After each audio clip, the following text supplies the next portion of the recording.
Всім добрий вечір.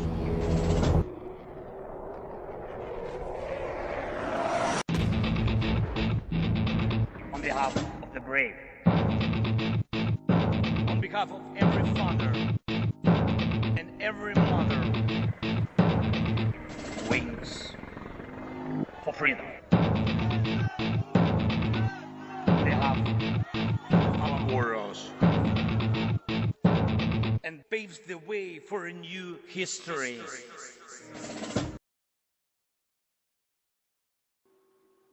Dobry вечер, good evening, afternoon, morning, wherever you're tuning in from. Welcome to Tochnyi.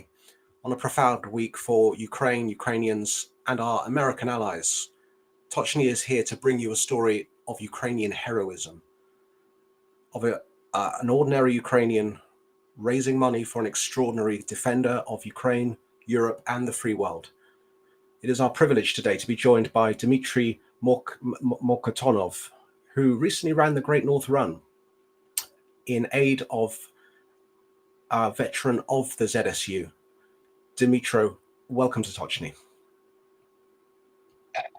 Good evening here from UK, from Erlend.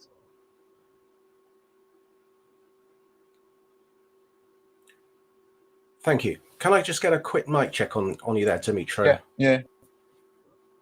Oh, you're good now. Thanks. Yes, so welcome everybody. Thank you for sticking with us. Obviously, you've probably noticed that we restream the software that many people use around the world to broadcast YouTube streams has been hit by a global outage today, on the weekend after the recent US election. So you can, of course, always find Tochny's content on our website, tochnyi.info, our YouTube stream, and of course, we have our account on X. So please do like and subscribe for our latest research and incredible human stories like this that we bring to you today from the incredible nation of Ukraine. So Dmytro, could I start with asking you to tell our audience a bit about yourself?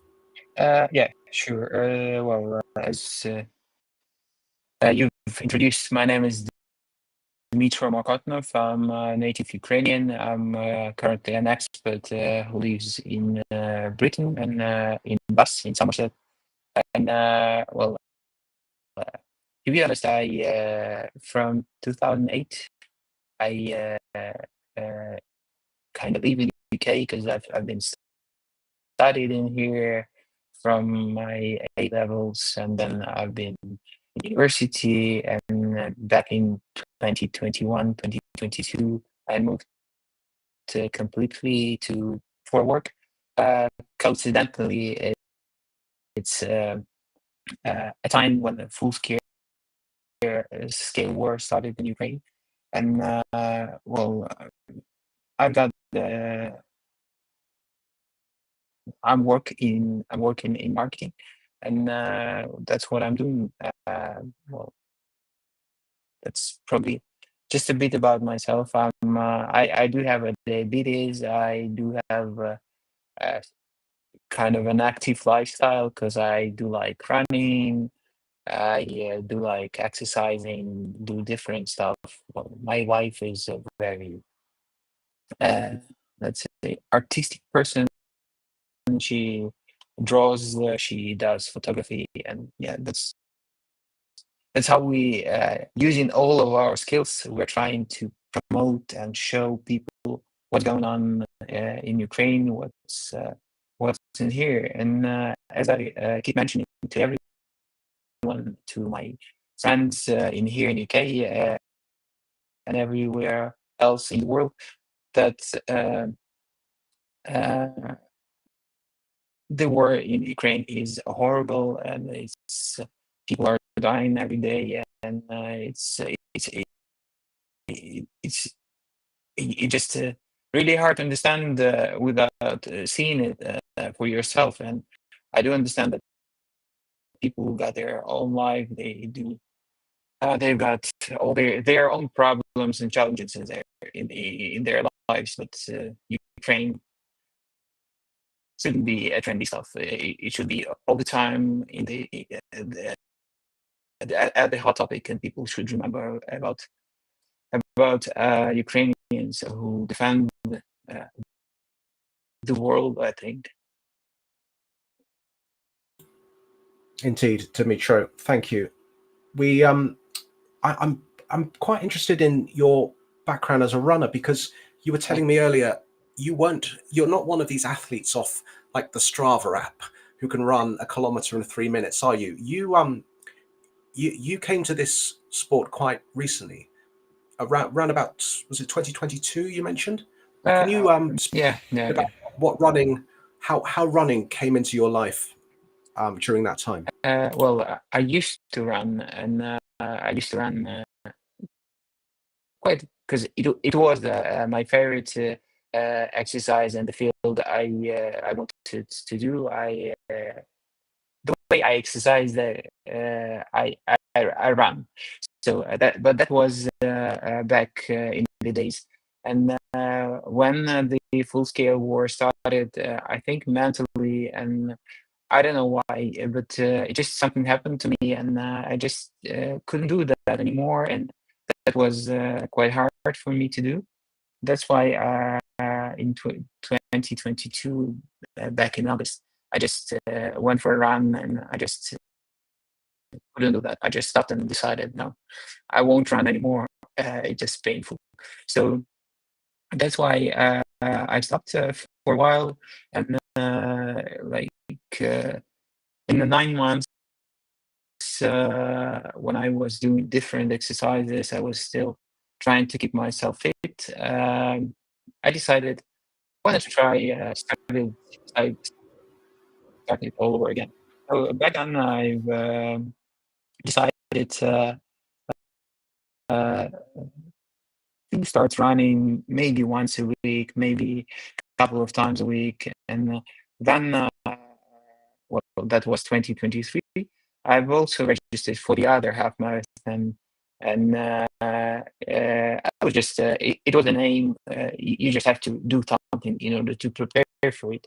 So that's how I came back to running just a bit. But yeah, you're completely right. I'm not a Strava guy who runs like 3 minute pace a kilometer and these kind of things. I just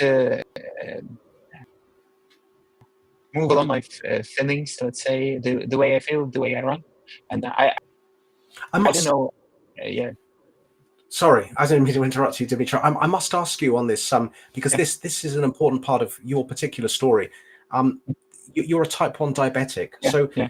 what challenges did you face in training for this half marathon and the others that you've Um, done? yeah, well, there are different things. Thanks, the technology is not well, it's moving forward, and that's why we got now lots of different things how to make sure our diabetes is stable. And to be honest, lots of guys, they created different things on different platforms, so you can now DIY loops. It's called DIY closed loop system, which means that your glucose monitor connected to your insulin pump, and that manages and works automatically, so that you just have to make sure you control it really well. But in terms of your question, it is hard sometimes, because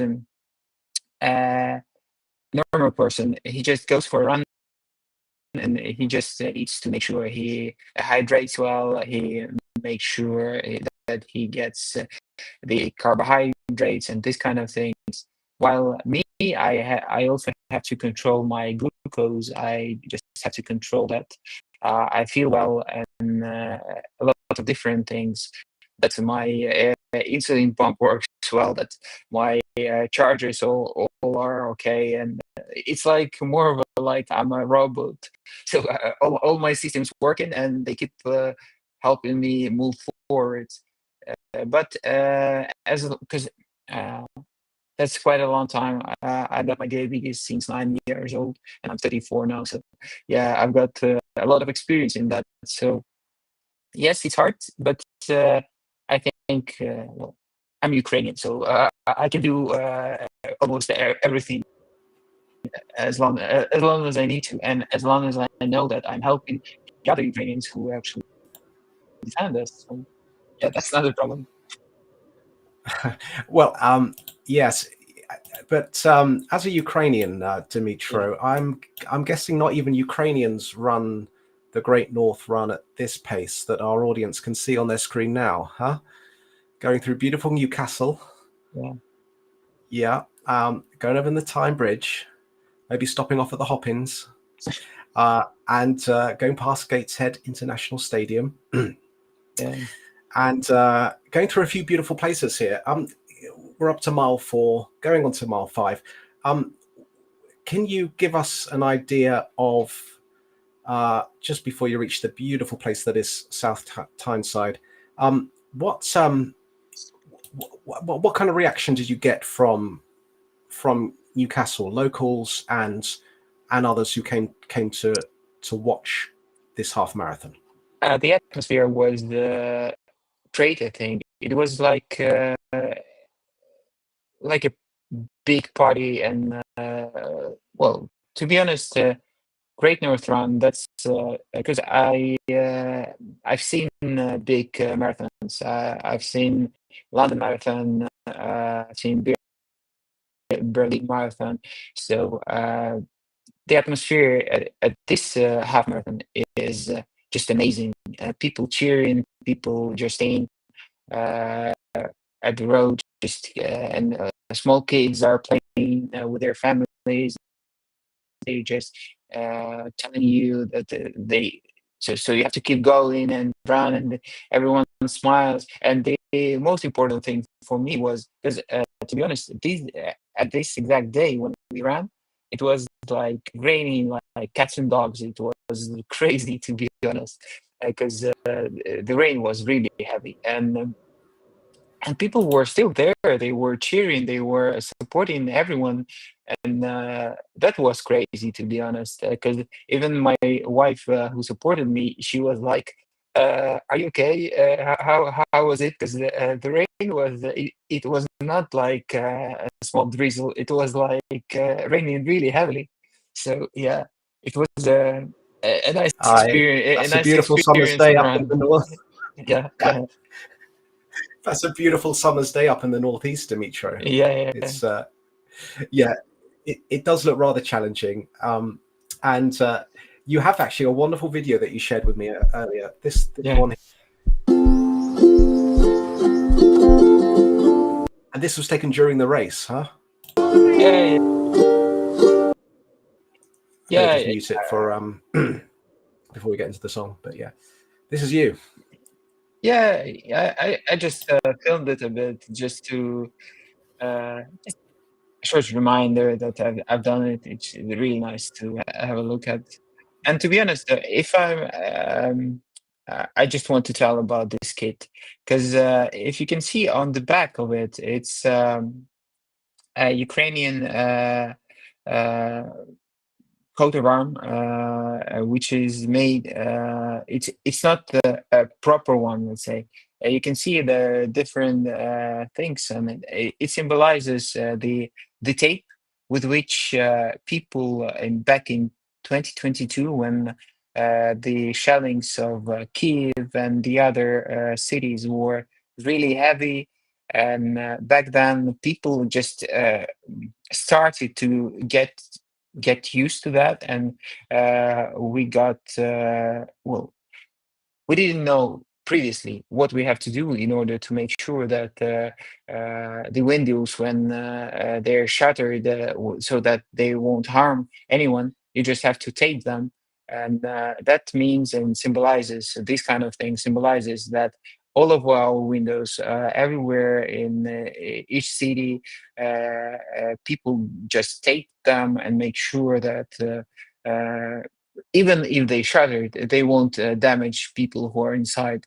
So that's why they've created this kind of a kit for athletes. And I've when I found it, I decided that that's an additional thing how to show people that you can tell about it. And because not everyone understands that even this kind of this little thing actually means a lot to people, means a lot to Ukrainians, and that yeah, that's even in this thing, that's just a small part of the story.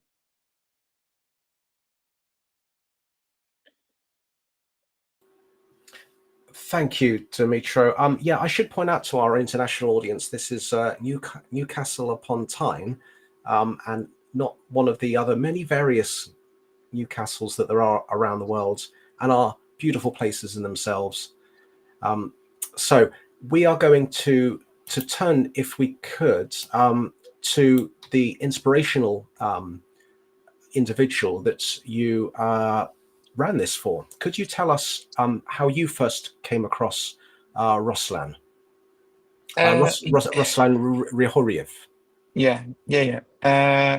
To be honest, I know this charity citizen uh, in Ukraine, because I know people who stand behind it and who created it, and that's really important to me to help them, to support them, and I know their aim is to make sure that heavily injured servicemen, defenders, they get the best possible rehabilitation, the best possible prosthetics, and make sure that they can well feel this great taste of life, even with such heavy injuries. So when I actually won this place in the ballot for the Great North Run, I've called them and just asked them, guys, I've got the place and I would like to fundraise for the charity. Just give me a hint.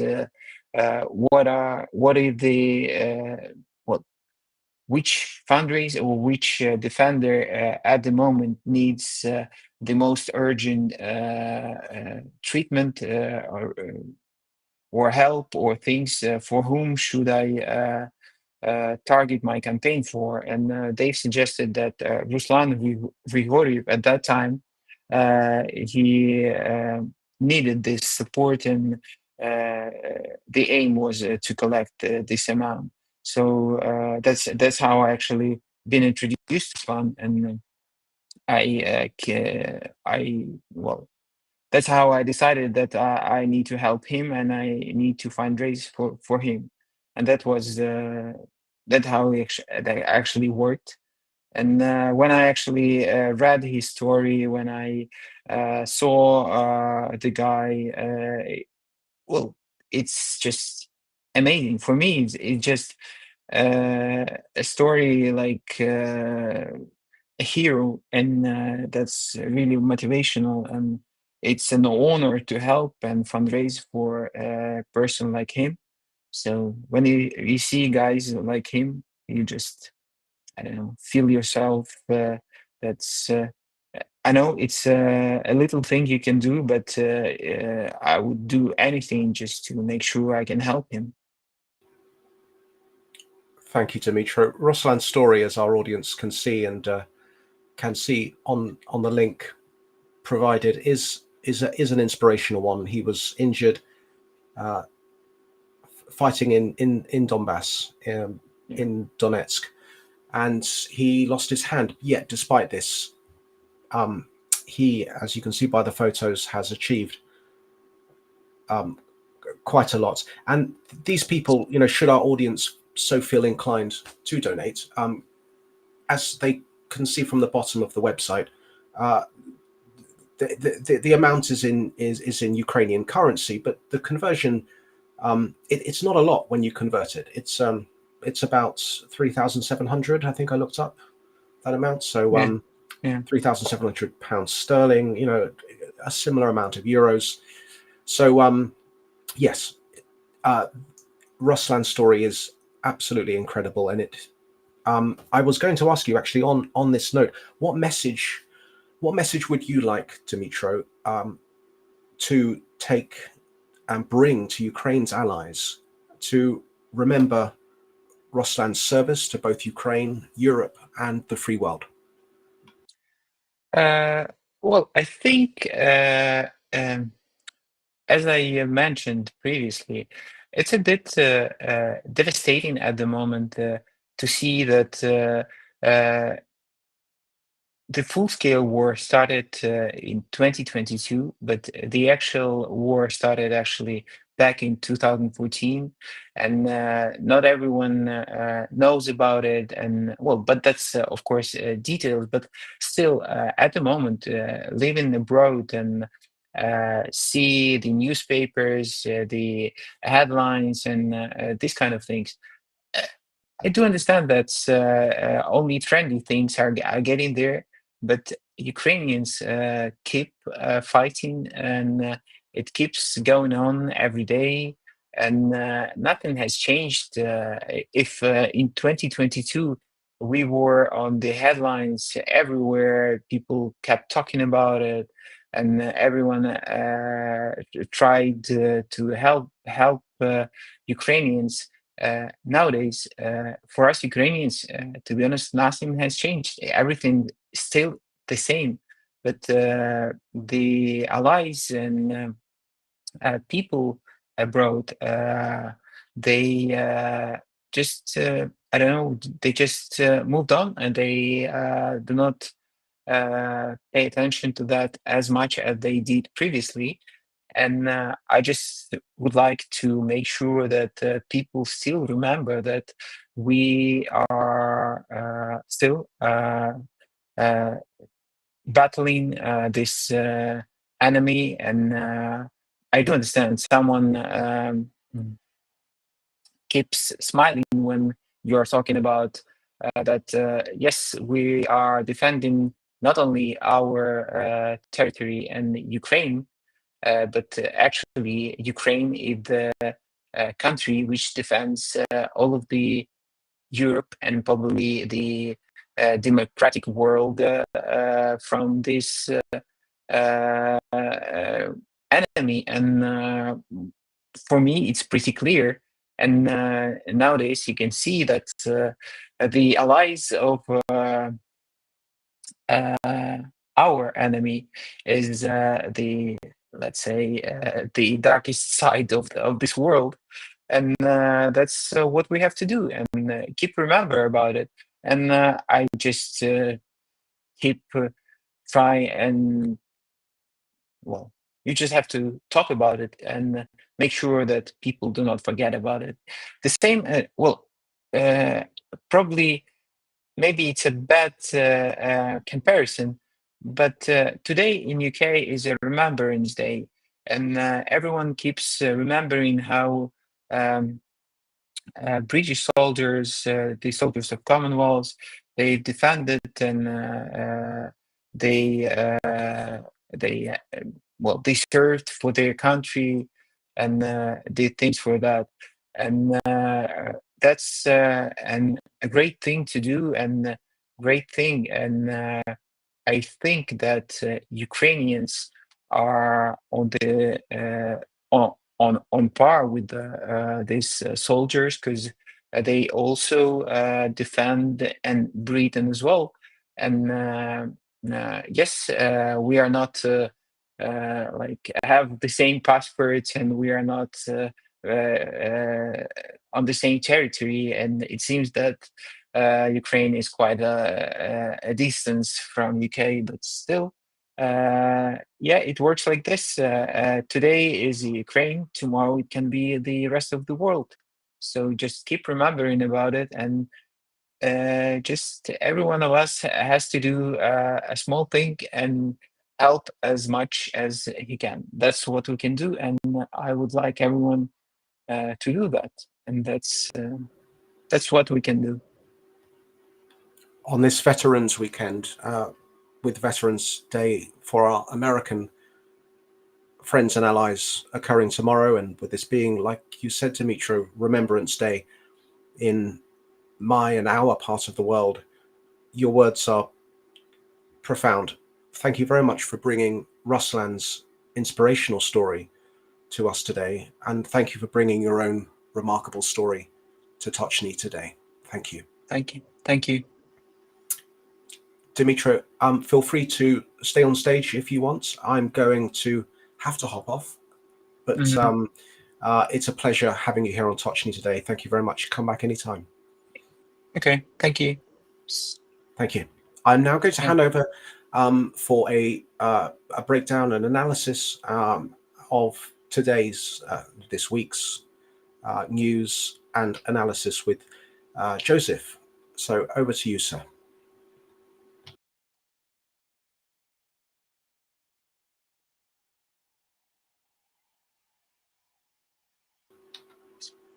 What's up, YouTube? These are the top headlines relating to the Russian invasion of Ukraine as of November 10th, 2024. A recent drone attack targeted the Alexein chemical plant in Russia's Tula region, sparking a fire that forced the plant to cease operations and prompted an evacuation of all staff. According to a source in Ukraine's state security service, drones from the SBU and Special Operations Forces struck the site multiple times, leading to explosions that ignited chemicals within the facility. The incident reportedly escalated, with additional blasts resulting from the drone strikes. The SBU detailed that a minimum of 13 drones hit the plant throughout the night, releasing acidic substances that produce toxic orange smoke, especially around the gunpowder production area. In addition to the chemical plant, the attack also affected nearby infrastructure, causing damage to the Alexein combined heat and power plant, including a compromised 110 kV power transmission line. The strike occurred overnight between the 8th and the 9th and targeted a significant part of Russia's defense manufacturing network. The Alexein chemical plant, which is a facility under the state-owned Rostec Corporation, is known for producing ammunition, gunpowder, and various materials essential to the Russian defense industry.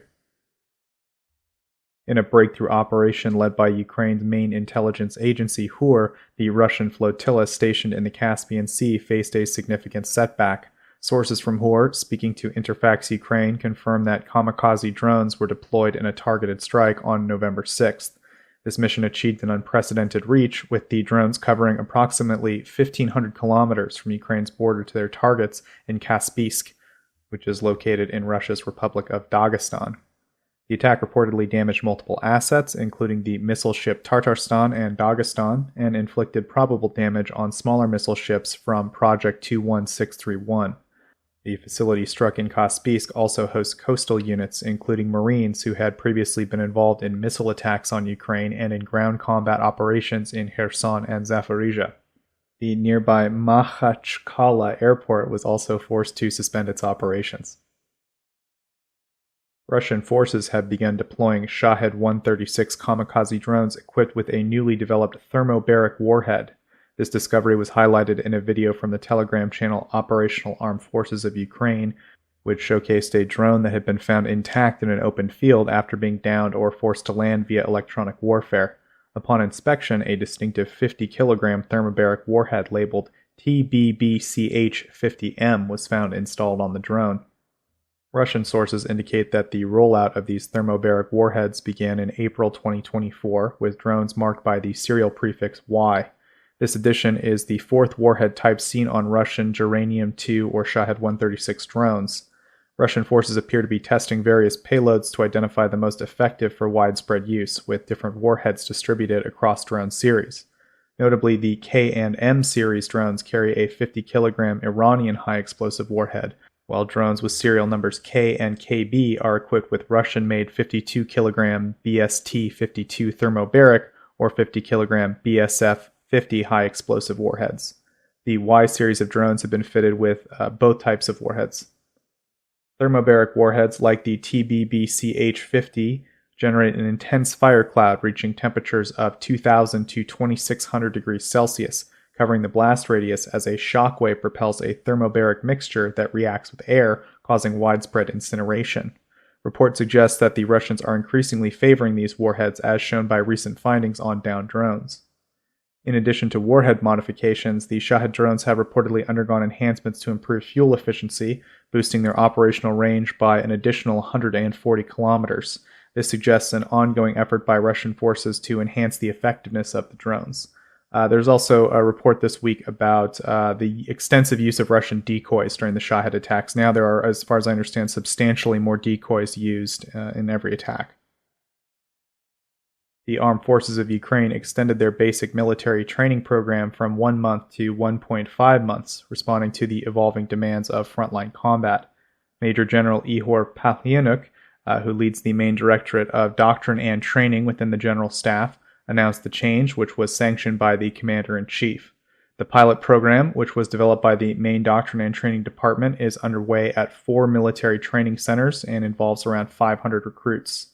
The extension is part of the Saving the Lives of Service Members initiative, focused on enhancing the readiness and survival skills of Ukrainian troops. As part of the program, training in firearms, pre-medical skills, and a range of additional introductory courses has been expanded. The shift aims to address the practical needs of military units engaged in frontline operations. The revamped program adds 78 new hours of training, with significant increases in key areas. Firearms training, for instance, has grown by 33 hours, raising the number of practice exercises from 23 to 45 variations. Recruits will also receive more comprehensive training in tactical operations, unmanned aerial vehicle, and electronic warfare strategies, as well as military navigation and the application of combat technology, collective weapons use, and other skills. So now that we've taken a look at Ukrainian training programs, let's see what the Russians are up to. Russia's sole tank military school, the Kazan Higher Military Tank Command School, has begun training crews to operate tanks fitted with heavy anti-drone superstructures known as turtle tanks or shed tanks. This adaptation has emerged in response to lessons from the invasion, where the prevalence of attack drones has spurred demand for enhanced armor on frontline vehicles. These superstructures, usually made from improvised materials, are intended to shield tanks from drone strikes but significantly limit their visibility and firing capacity. The Kazan School has incorporated these modified tanks, particularly the T-72B3 model, into its training regimen, where cadets practice maneuvering and coordinating with units while driving the altered vehicles. Russian military reports claim that such a modified tank withstood attacks from up to 100 FPV drones, although the claim remains unverified. The tanks, sometimes called sheds, often include makeshift coverings crafted from scrap metal and are mounted with various anti-drone defenses, including steel sheets, netting, mine-clearing attachments, and electronic jammers. These reinforced tanks are generally employed in high-risk frontal assaults, acting as icebreakers for other armored vehicles following behind. Sacrificing their firing ability and flexibility, they are designed to absorb enemy fire and create paths through minefields. The tactic prioritizes defense and durability over combat functionality, aligning with Russian assault strategies that utilize continuous advances towards enemy positions. Also, the Kremlin has reportedly issued a 20-page manual to Russian soldiers outlining procedures for creating and maintaining mass graves. The manual, titled Civil Defense: Urgent Burials of Corpses in Wartime, includes precise calculations for manpower and equipment needed to bury large numbers of casualties. Detailed diagrams in the guide show how to arrange bodies in mass graves, stacked in body bags. Russia's military losses have been steep throughout 2024, with Western intelligence estimating that up to 680,000 soldiers have been killed or wounded in combat. Russian tactics such as swarm infantry or meat assaults, as they're sometimes called, a strategy that relies on continuous frontal attacks to overwhelm Ukrainian defenses by sheer numbers, have contributed to the high casualty rates. The manual's instructions indicate that burying 100 bodies in a mass grave requires an estimated 368.5 man-hours and specifies equipment lists to support large-scale burials. The updated manual appears to be an expanded version of a guide initially published in 2021. According to recent reports from the Washington Post and the Wall Street Journal, Russian operatives may be responsible for sending flammable packages via cargo planes in Europe, with indications that similar operations could be planned for North America. Citing undisclosed Western security officials, these reports suggest that Russian intelligence has been orchestrating acts of sabotage across Europe in retaliation for Western support of Ukraine. Intelligence agencies throughout Europe have issued warnings about potential Russian planned attacks. The incidents in question reportedly began in July when several incendiary packages were sent to locations in Germany and the UK, sparking fires that could have caused catastrophic outcomes had the fires ignited mid-flight. An investigation revealed that those behind the incendiary parcels also sent non-flammable packages to the US and Canada, hinting at possible test runs ahead of further sabotage attempts. One specific case involved a parcel that ignited in a DHL hub in Leipzig, Germany. The package shipped from Lithuania was labeled for delivery to a non-existent address in Birmingham. British counterterrorism officials are examining whether Russian agents planted an incendiary device inside the parcel that later ignited at a warehouse near Birmingham. Polish investigators are also looking into the possibility that the incident was part of a coordinated plot. Russian media sources and aviation bloggers, including fighter bomber and Voyeva Vashayat, recently reported an additional loss of a K-52 attack helicopter. You guys know I always update you about these. According to these sources, the incident resulted in the death of the helicopter's commander, while the co-pilot, who served as the weapon systems operator, survived. Although additional details haven't been disclosed, it is believed that the co-pilot escaped using the helicopter's ejection system. According to open source information, this puts the total number of Ka-52 helicopters lost during the Russian invasion of Ukraine at over 60. Up next, we have economy and aid. The Biden administration is moving to fully utilize all remaining funds for military assistance to Ukraine by January 20th, 2025, as reported by Politico, which cites two officials within the administration. This timing aligns with the upcoming inauguration of Donald Trump, who won the U.S. presidential election and has openly expressed intentions to significantly reduce or end U.S. military support for Ukraine. As of the fiscal year's close on September 30th, the administration had over $6 billion available for Ukraine's defense. This includes $4.3 billion for drawing on existing U.S. military stockpiles and $2.1 billion designated for contracting weapons production within the U.S.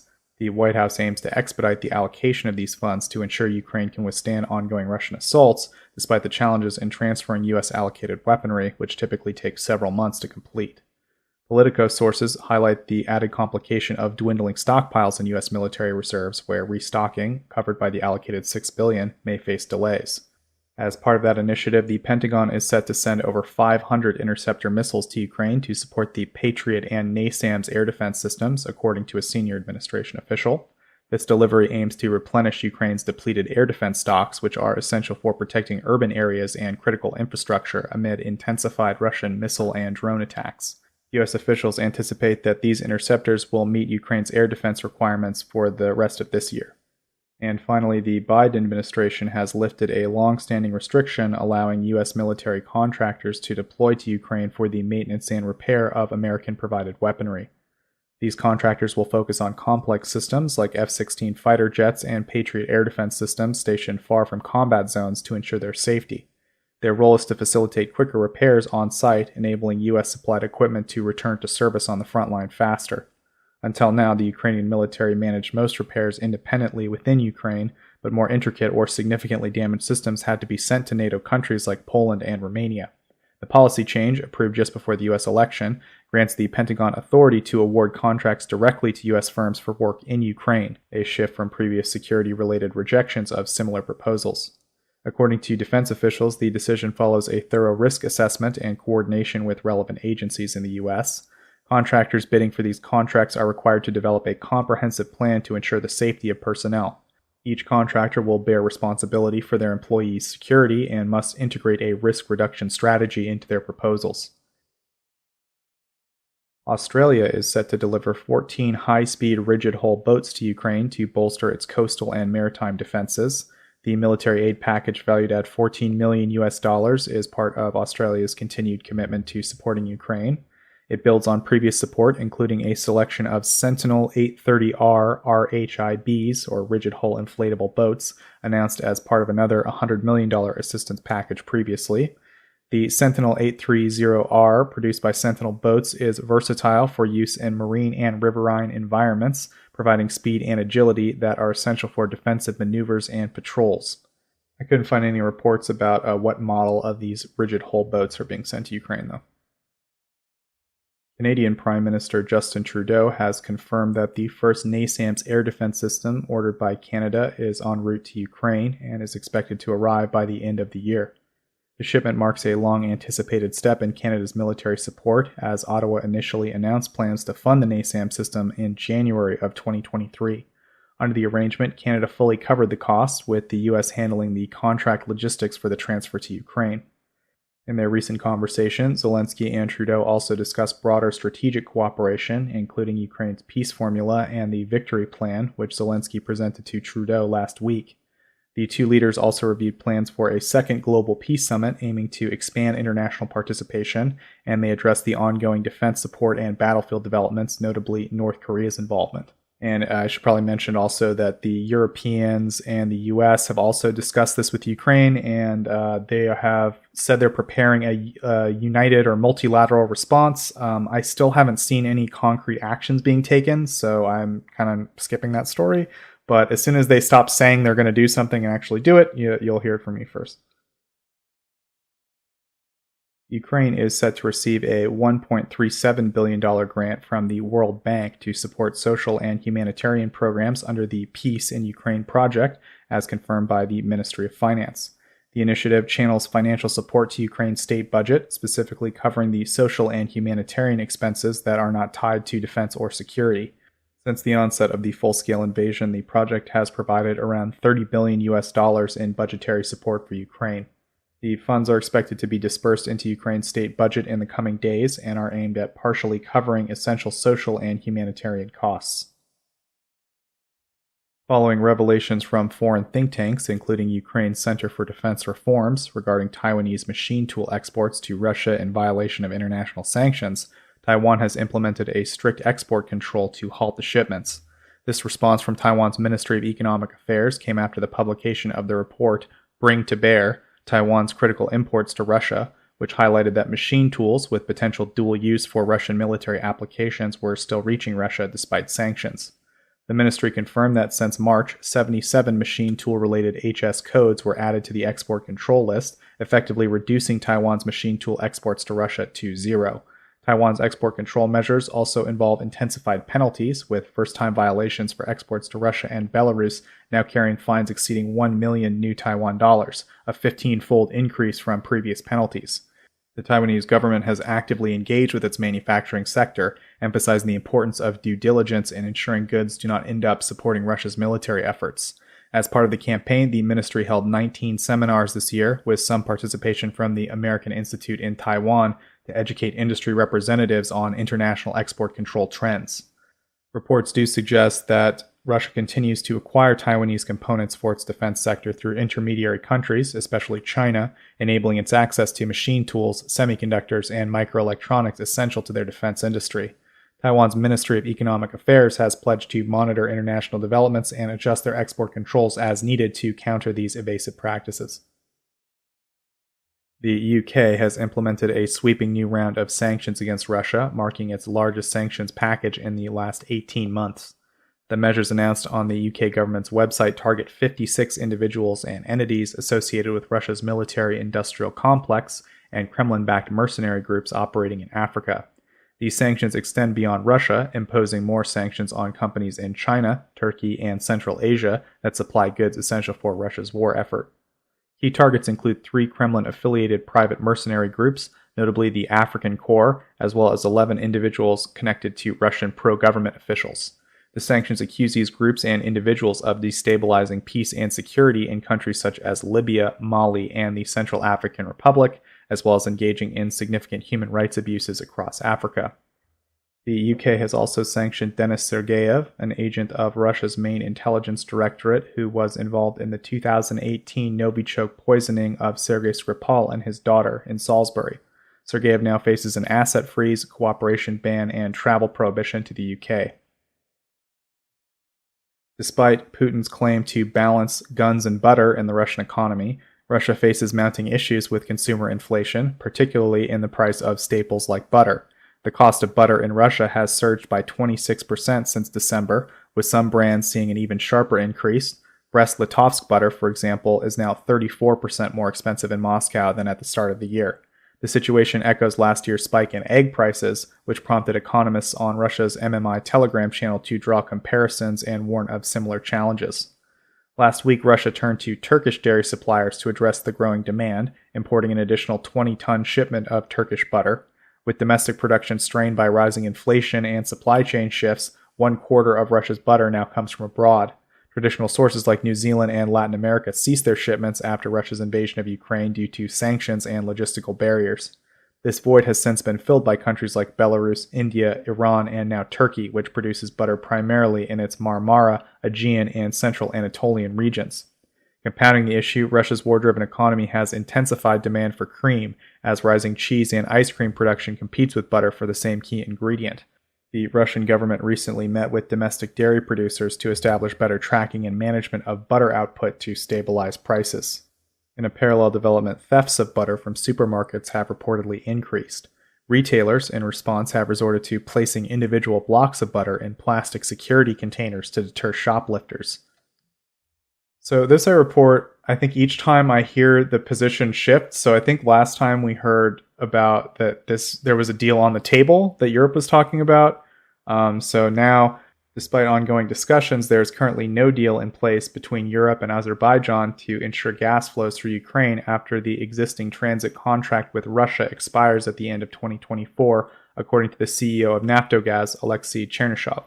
Speaking at the Kyiv International Economic Forum, he confirmed that Ukraine is preparing for a complete halt in gas transit and that Ukraine's been clear about its position not to renew the agreement. Although European energy companies from Hungary and Slovakia were reportedly nearing a deal to secure about 14 billion cubic meters of gas per year from Azerbaijan, Slovak gas importer SPP recently contradicted the claims, stating that the negotiations are far from final. The expiration of Ukraine's 2019 gas agreement with Gazprom poses significant challenges for several European nations that remain reliant on Russian gas. Slovakia, Austria, and Hungary are among the most dependent, with Slovakia receiving 89% of its gas, Austria 97%, and Hungary 47% from Russia in 2023. The looming cutoff of Ukrainian transit routes could amplify calls from these nations to secure alternative supplies. Hungary has already indicated its intent to increase imports from Gazprom. Azerbaijan, which delivered around 12 billion cubic meters of gas to Europe last year, is aiming to increase this to 20 billion cubic meters by 2030 in a partnership with the EU. However, in the short term, Azerbaijan has limited capacity to meet this additional demand, instead relying on imports from Russia and Turkmenistan. According to Sergei Makagon, the former CEO of Ukraine's gas transmission system operator, a potential arrangement might involve rebranded Russian gas being transported as Azeri gas. So at least from the Ukrainian side, while some Ukrainian officials continue to explore the possibility of Azeri gas transit through Ukraine, no viable alternative model is currently in place, and any solution remains uncertain as the contract deadline approaches. Last up this week, we have international relations. Elon Musk recently participated in a phone call between Ukrainian President Volodymyr Zelensky and U.S. President-elect Donald Trump, according to Axios, citing insider sources. During the approximately 25-minute conversation, Zelensky congratulated Trump on his election victory, while Trump expressed support for Ukraine, although he refrained from providing specifics. Musk also affirmed his ongoing commitment to supporting Ukraine through his Starlink satellite network, a resource Ukraine has relied on for secure communications. Axios noted that Musk's involvement highlights his growing influence as Trump prepares to assume office. Zelensky claimed the call left him feeling cautiously optimistic and is part of an ongoing dialogue that started since before the election. In Moldova's recent runoff election, incumbent President Maya Sandu secured a victory over her pro-Russian opponent Alexander Stoyanoglu, according to preliminary results. With nearly all votes counted, Sandu holds a 9-point lead, receiving approximately 54% of the vote compared to her opponent's 45%, as reported by the Moldovan Election Commission. In a message posted on Twitter, Sandu expressed gratitude to Moldovans, celebrating what she described as a triumph for unity, democracy, and commitment to a dignified future. Sandu, a strong advocate for Moldova's integration into the European Union, initially fell short of a majority in the first round of voting on October 20th, which led to the November 3rd runoff. The election is a critical choice for Moldova between closer alignment with the EU and Russian influence. Alongside the election, a close vote on an EU accession referendum added to the tension, with allegations of interference and voter manipulation surfacing. Sandu and EU officials have pointed to possible election interference, particularly around efforts by fugitive oligarch Ilhan Shor, who is accused of funneling around $39 million into propaganda efforts aimed at swaying voters. Reports of organized voter transport, allegedly involving flights and bus trips from Russia and other countries, have further fueled concerns about external influence. In response, Sandu urged citizens to vote to uphold Moldova's independence and its pro-European aspirations. And that referendum really did squeak by, but the Moldovans voted for further European integration in the referendum. Venezuela and Russia solidified their alliance by signing a series of agreements on intelligence sharing, counter-espionage, and energy cooperation during a visit by Russian Deputy Prime Minister Dmytro Chernyshchenko to Caracas. During the discussions, Chernyshchenko assured Venezuelan Vice President Delcy Rodriguez of Russia's readiness to supply Venezuela's military with advanced weapons and equipment.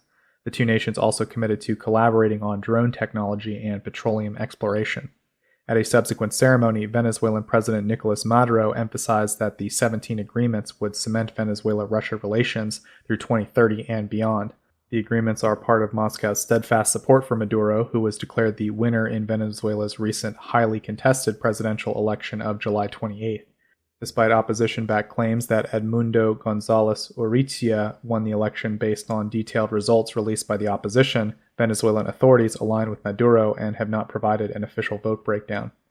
Venezuela's alignment with Russia traces back to Hugo Chavez, who fostered close ties with Moscow as part of his anti-US socialist agenda from 1999 until his death in 2013. The relationship has continued under Maduro, who has publicly supported Russia's actions in Ukraine. Venezuela, home to the world's largest proven oil reserves, once produced over 3 million barrels of oil per day. However, production has dropped significantly to about 1 million barrels per day due to years of economic mismanagement and stringent international sanctions, severely impacting the country's primary source of foreign income.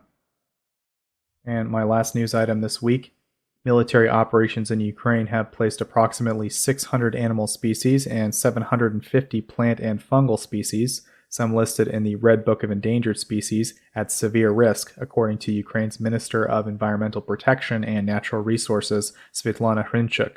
In a recent statement to Interfax Ukraine, Hrinchuk revealed that over 800 nature reserve sites covering 0.9 million hectares have suffered damage, with more than 500 areas, including 2 biosphere reserves, 8 nature reserves, and 10 national parks, now under occupation. The scale of environmental harm is vast, affecting habitats essential to biodiversity and unique ecosystems. 2.9 million hectares of Emerald Network sites spanning 160 territories and 17 internationally significant wetlands are under serious threat of destruction. Hrinchuk stressed that assessing the full extent of ecological damage and identifying restoration needs will require extensive surveys, which can only proceed after mine clearance, a process experts believe may take decades. While some natural recovery will occur, targeted restoration plans will be necessary to rehabilitate certain vulnerable territories and species, according to the minister. And that wraps up the weekly news summary from Tochnyi. We'll now move to the next segment. Hello guys, as always, I will now present the most important news from Germany regarding Ukraine. We start with the 200 million euros in additional humanitarian assistance, which were announced by Germany's Foreign Minister Annalena Baerbock on Monday during her visit to Ukraine. I believe it was her 8th visit already. The humanitarian aid is to be used for emergency relief measures for the Ukrainian population. With these funds, Ukrainians, for example, can be provided with essentials such as blankets or warm winter coats to combat the icy temperatures, or also receive heating oil or firewood. The Special Training Command has announced on Tuesday that the German Luftwaffe, so the German Air Force, has completed the 4th training of Ukrainian soldiers on the US-made Patriot air defense system. The training started in August and, according to a statement from a Luftwaffe spokesperson to me, was not tied to the delivery of equipment. The trained Ukrainian personnel can, for example, be deployed on a rotating basis as turning crews or in shifts, which will be a great help for the very few Patriot crews who are already on duty in Ukraine. And yeah, that's what was already in my segment, very short one this week. Hopefully a much longer one next week. Back to you, Joseph.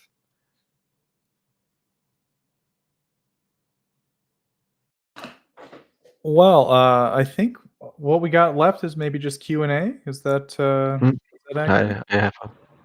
You forgot me, Joseph. Oh, Bionade. Okay, yeah. So we have a segment with Bionade to talk about Reconstruction. Is that right? Yeah, exactly. I will try it with my screen share. We will see if it works.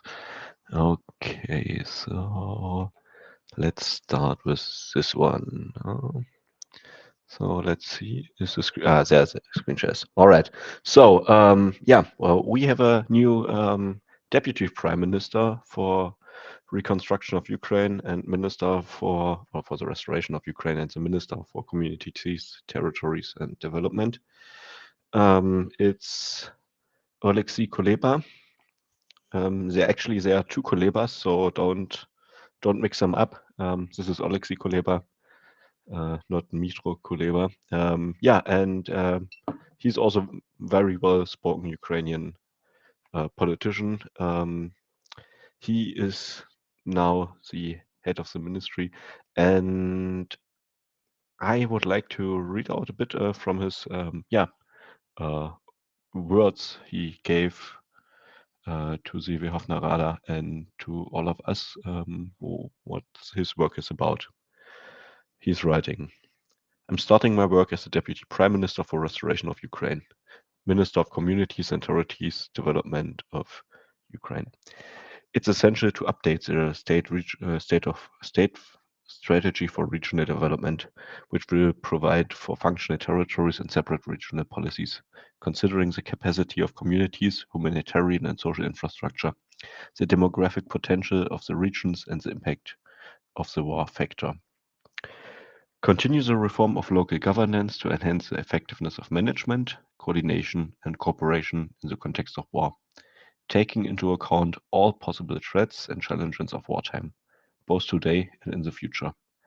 I'm grateful for the support of the people's deputies and the prime ministers of Ukraine. I thank the president of Ukraine and the head of the presidential office for their trust and cooperation. I'm grateful for the regional military administrations, head of the regional army administrations, and the heads of communities for the quality of collaboration. I was honored to work with a professional team. I'm glad that I can continue to do so at another level. Unity and cooperation are our typical results and victory. Yeah, that's what Oleksiy Kuleba had to say when he started his job. And maybe let's start looking at some things that happened.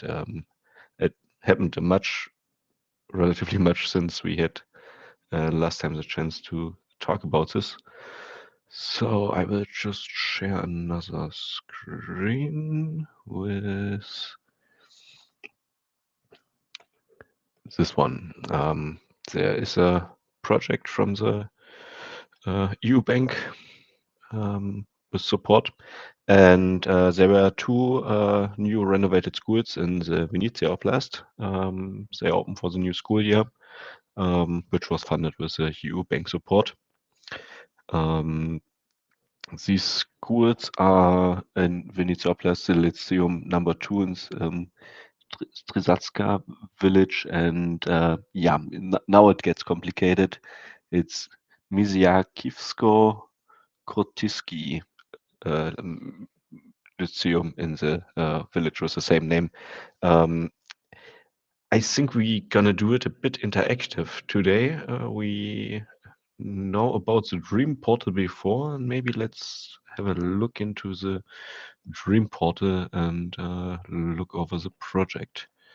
So, some of you may know the Dream website, the digital restoration ecosystem for accountable management. So everything is basically very transparent and visible. We go here, choose a location. So this was which location? We copy and paste it here. This is this village in Vinnytsia region, and then we see overhaul of the Lyceum number 2. This village building, and yeah, like we already know from Dream, we get all the information about the project, the financial coverage, what happened, the context to all of this. We get some pictures about it. What was the budget, the funding, and yeah, international organizations. This is the program of the European Investment Bank, and here we see the yeah, 40 million hryvnia, which basically flew in there. Yeah, they renovated the school. This was before, and I think this is a process of the restoration. Yeah, quite nice. We also can, if we want, look for the other school and go back to location. Put this one out.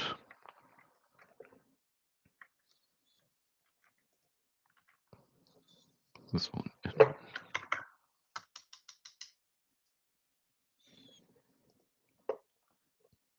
And here is the second part. We can see again in the budget, the funding sources. Here is the budget coming from the European Investment Bank. And yeah, we have some pictures, and like you can see, this school really needed some restoration and restoring. And yeah, this happened in the Vinnytsia region. We come to another point of restoration. I don't know if you can see my screen right now. I think you need to change if you changed. Okay. Was my screen visible with the Dream project, or?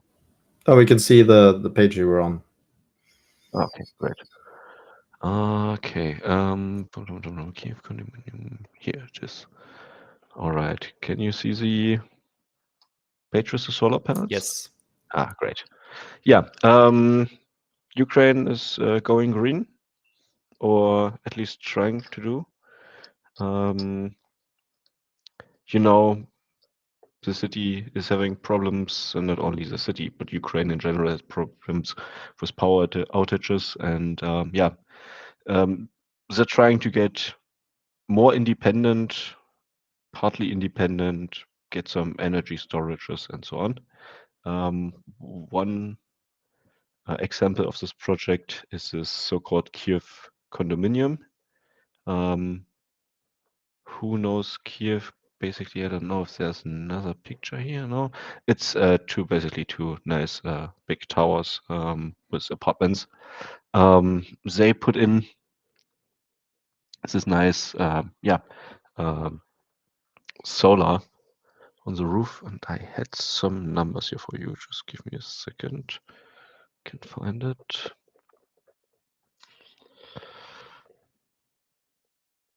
No, not right now. Okay, then we need to stay with the article. But yeah, basically they put in an inverter with 24 kilowatt capacity. I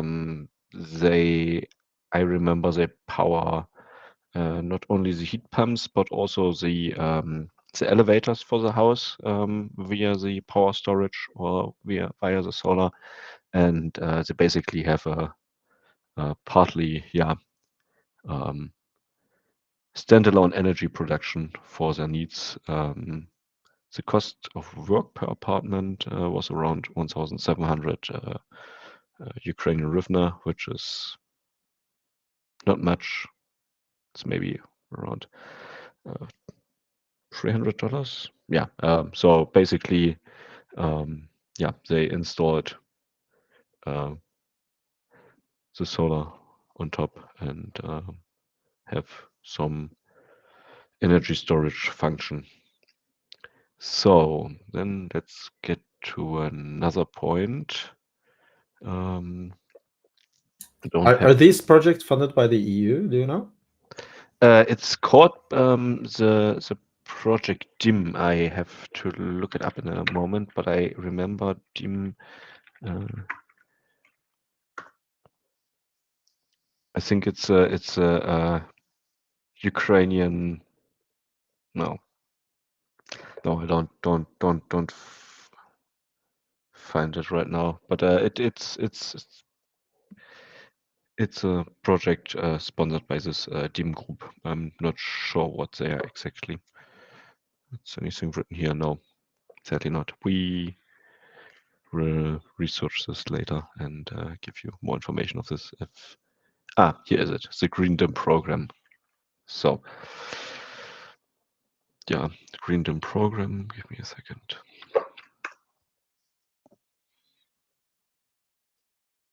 It's an energy efficiency fund.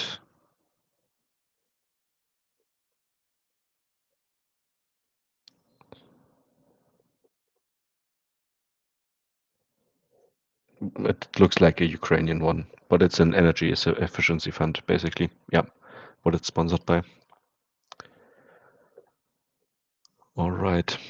So, yeah, going back to Ukraine and the recovery and reconstruction. Sadly, we don't have any. Oh, maybe we can try this. Replace the screen sharing. And this was no more. No, I just closed this. Sorry.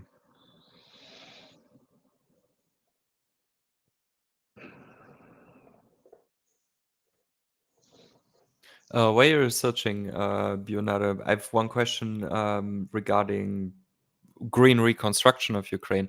Do you think that will be a major thing in the future? Of course, like not the near future, because war is still ongoing. But maybe if possible future in like the next 5 to 10 years.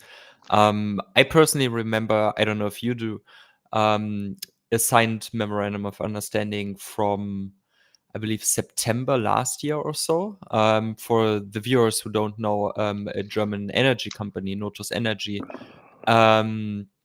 is planning a wind farm actually in the Chernobyl exclusion zone, and this wind farm, which they want to build there, has the capacity, or has a planned capacity of providing power to 800,000 households in Kyiv in the surrounding area.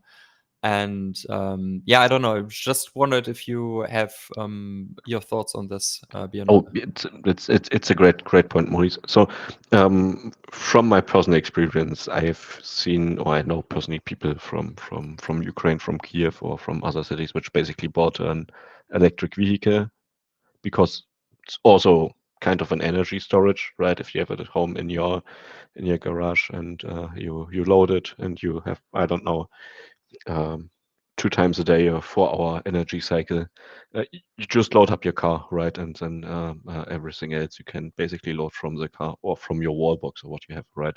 So Ukraine is trying to adapt to these solutions, which are practical for them. I saw people using these, yeah, basically for the balcony, where you put out the solar panels and try to get at least some electricity. I know it will not work in the winter great, but at least you get some charge and maybe will be able to charge your phone like a couple of times, right? About the wind energy, I haven't heard about this particular case or about this particular project, but seeing that Ukraine had before like a big, the big water, right, like the big dam where they had like generators which were producing hydroelectric power from the Dnipro, from the reservoir, from the big one in the north of Kyiv. I think Ukraine, especially with like the space and area Ukraine has, it's possible and it's a good region to keep developing, solar energy and renewable energies like wind energy. On the other side, obviously the war needs to stop, because if you shoot a shell into like a solar farm, the damage will be, or a drone damage will be really, really bad. Yeah, So yeah. quite extended. Yeah. So, can you see my screen share? Yes, we can. We see the PDF, yeah. Yeah, great. So, the communities, basically, the regions of Ukraine are talking about the preparation for housing utilities sectors for the winter.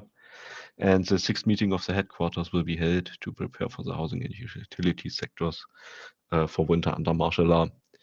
Participants included representatives of the central authorities, head of the regional military administrations, local governments, and energy companies. Vasyl Skurakov, the first deputy minister for communities, territories, and development, emphasized the importance of completing winter preparations and the need for communities to be prepared for these or for emergencies.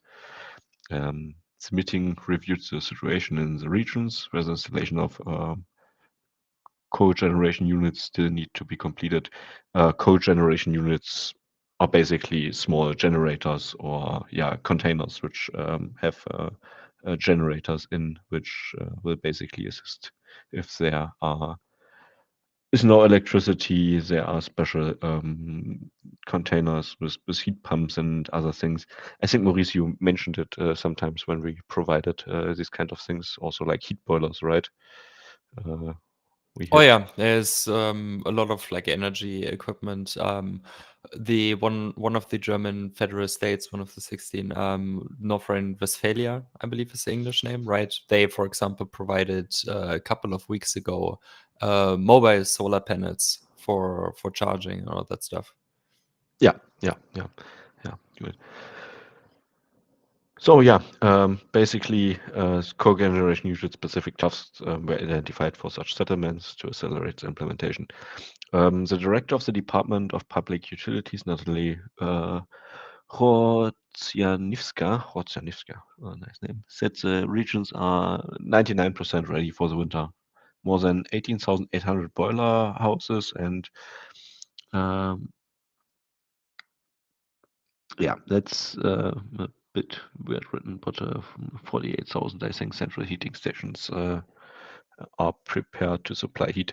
However, given the military risk, communities should prepare for a possible emergency and have an action plan in case of complete failure of the power system. The ministry also reported on the results of cooperation with international partners for the supply of cogeneration units and modular boiler houses, particular attention paid by regions near the combat zone. So there is a big planning in Ukraine about the winter. It's, how you can imagine, not a centralized effort because Ukraine is giant, and I think the right effort is here to go via the lowest level of governance, which are the regions itself, because the regions know what they need the most, and so the preparing is on, and I think in Kyiv we're already like 3 degrees Celsius today. So heating is on everywhere. It's much needed. I don't know yet about shutdowns of electricity. I think it's still regular. But if anyone has any other information, please tell us. All right. So do we have another one? Oh yeah, the last and possibly most interesting and enticing news. And possibly some people will ask what kind of enticing news will there be. I and we all hope this will work out for the longer time. But Ukraine is presented roadmap for opening the airspace amid martial law. Ukraine basically, or the government basically talked about their strategic plan to maintain and reactivate the aviation infrastructure in Ukraine. They want to reopen the airport near Kyiv, Boryspil, and also the Lviv International Airport should be reopened. Plan to do is this in January 2025, which is, in my opinion, very, very ambitious. But please go for this. And Timo, my God, now we lost the visuals.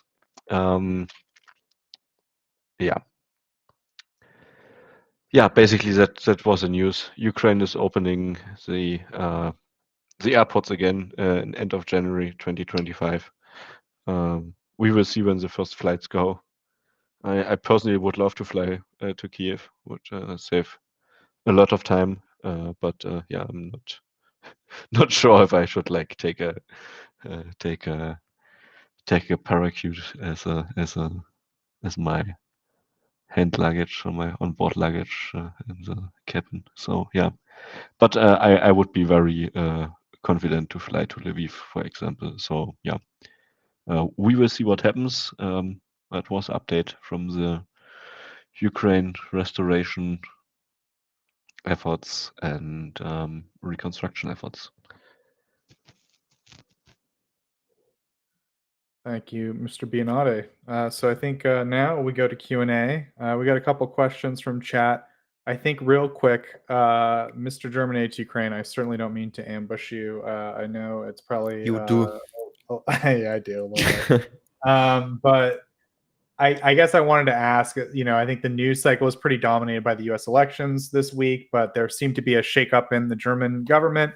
I definitely don't want to belabor the point, but I just want to ask, are there any implications for Ukraine that we should take away from it? I think, or if we don't know enough yet or anything like that, if you just want to speak very quickly to that. So I avoided speaking about the topic with Bionade, who asked me, and now you're asking me on stream. Perfect. Now for Ukraine, it doesn't mean anything relevant right now. The most worrying part would be that they cannot decide on a federal budget or not approve a federal budget for the next year.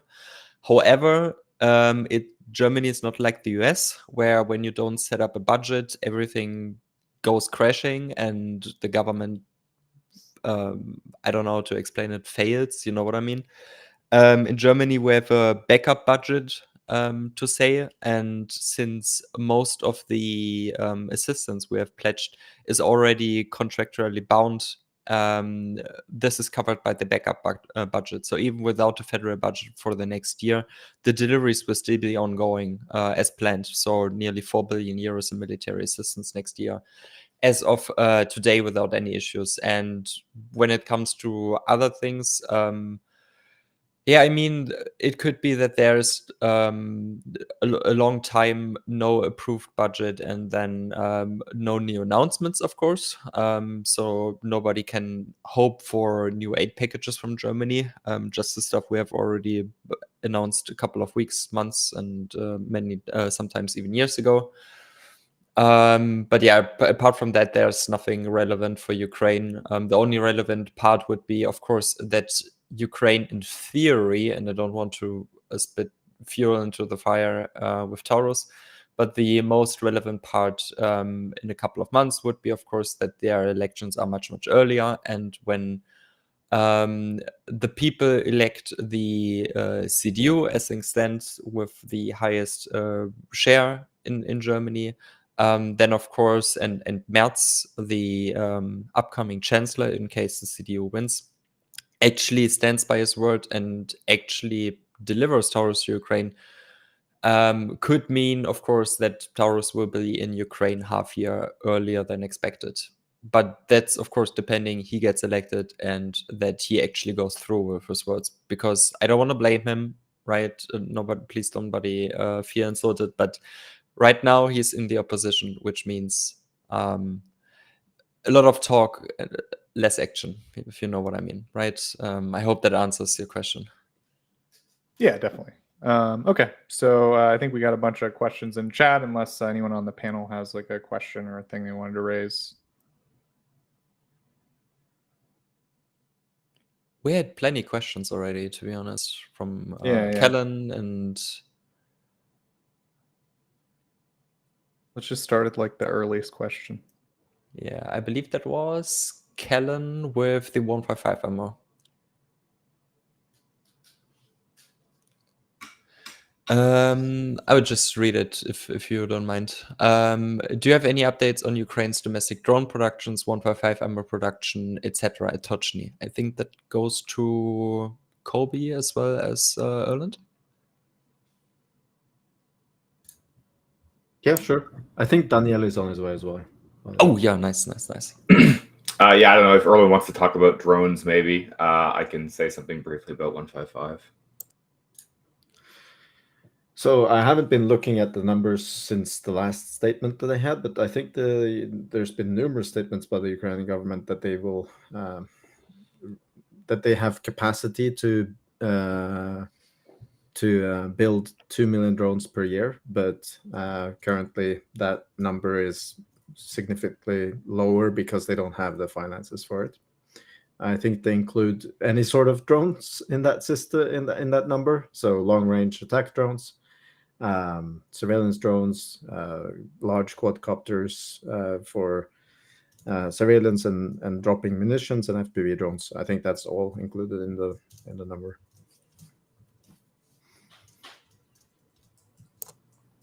Okay. And on 155, I don't have any specific figures to share about 155. The Ukrainian government, as far as I know, has not shared any specific figures around 155, although they have said that they have significantly increased their domestic production of ammunition, both large caliber artillery and mortar as well.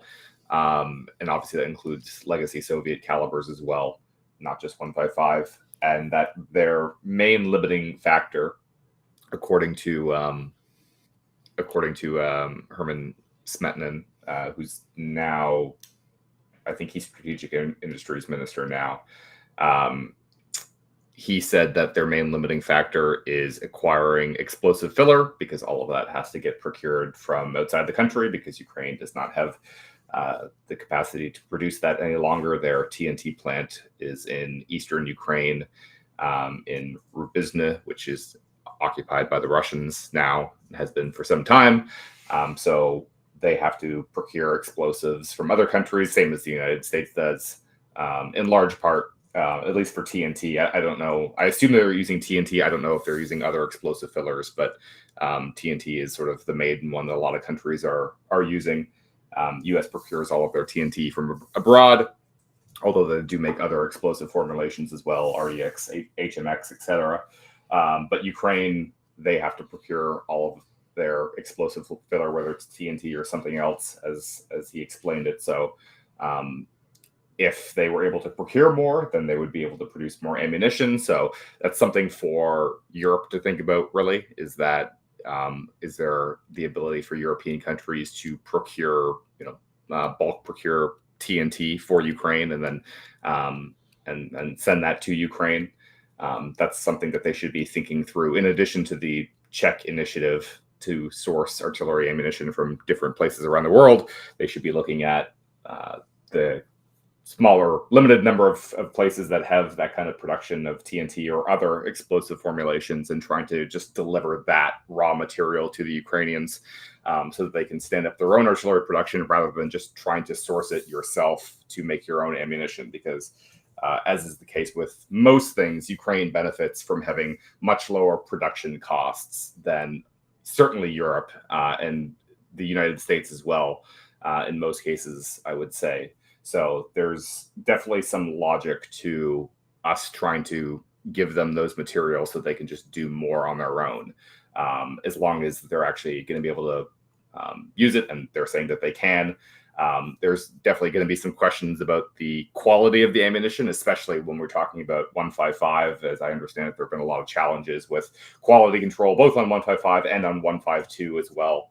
That they've been having. I don't know how much success they've had in resolving those challenges, but if they're able to consistently produce reasonably effective ammunition, then it's probably worthwhile to send that their way, so that they can just build it their own, rather than us trying to do it in the West at much higher cost. So just the economics probably make more sense there. So that's definitely something that European governments should think through as we head into the new year, about their ability to source TNT from India or other places that have that capacity, if they had slack capacity, or just to get some orders in now, so that Ukraine can be supplied through that mechanism, rather than them just trying to have to try and source it on their own, which may be less successful because there's going to be some countries that may not want to sell directly to them, India being a good example. So that's definitely something that governments should be looking at, in my view.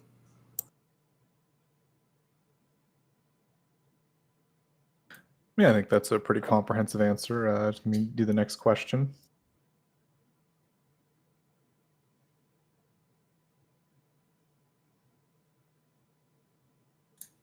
I guess real quick, Colby. There we go. What are the kits that only the U.S. can provide in substantial numbers? Patriot missiles, etc. If Trump stops aid, like what would cause problems in terms of stuff the only the U.S. can provide? I think that's pretty much to Colby. Yeah, go ahead. Yeah, I mean, honestly, my view is that if there are countries that are willing to buy it, then it will be available for sale. I think that in the event that Trump says we don't want to give anything away anymore, and this is still an open question in my view, we'll see when he actually takes office what they decide to do, because I don't believe that a decision has been made at this point in time. But in a theoretical scenario in which he says we're not willing to just give stuff away for free, I think that there would be still a willingness to sell things, and we saw that Germany previously had stepped up and said, hey, we want to buy 3 HIMARS from the U.S. Army and give those to Ukraine.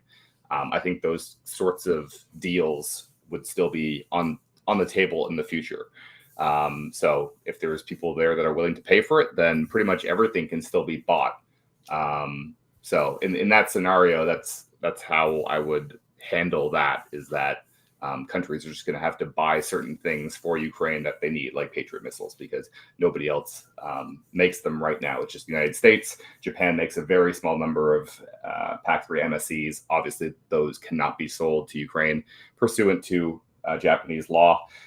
Germany will not be making PAC-2 GEM still for a few years, away from having that production line stood up. So that's not an option right now. So for Patriot, and other systems that the United States has provided, and they are the sole manufacturer of, like AMRAAM is another good example, some of these key air defense interceptors, those can all still be bought, in my view. Either Ukraine can buy them directly, or other countries can buy them on Ukraine's behalf.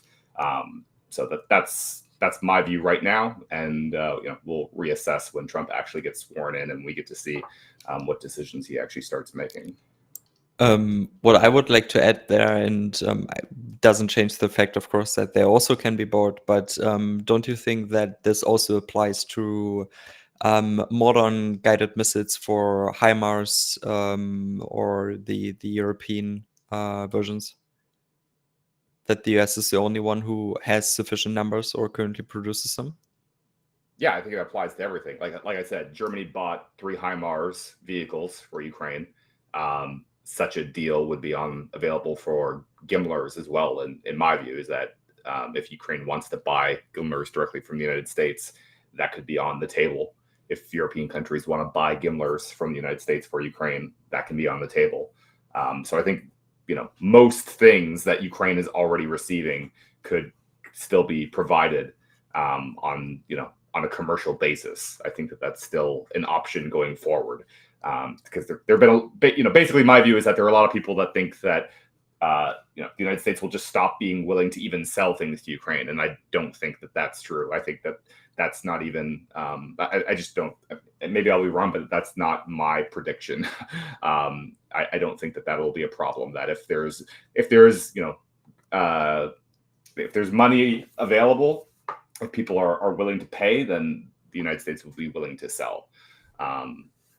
So I think that Ukraine still has the opportunity to acquire these things. Now, that doesn't mean that they could buy anything. I think that it still may be the case that the United States is not going to be willing to sell certain things to Ukraine. Obviously, the Biden administration has been extremely limited in the types of things that they're willing to provide.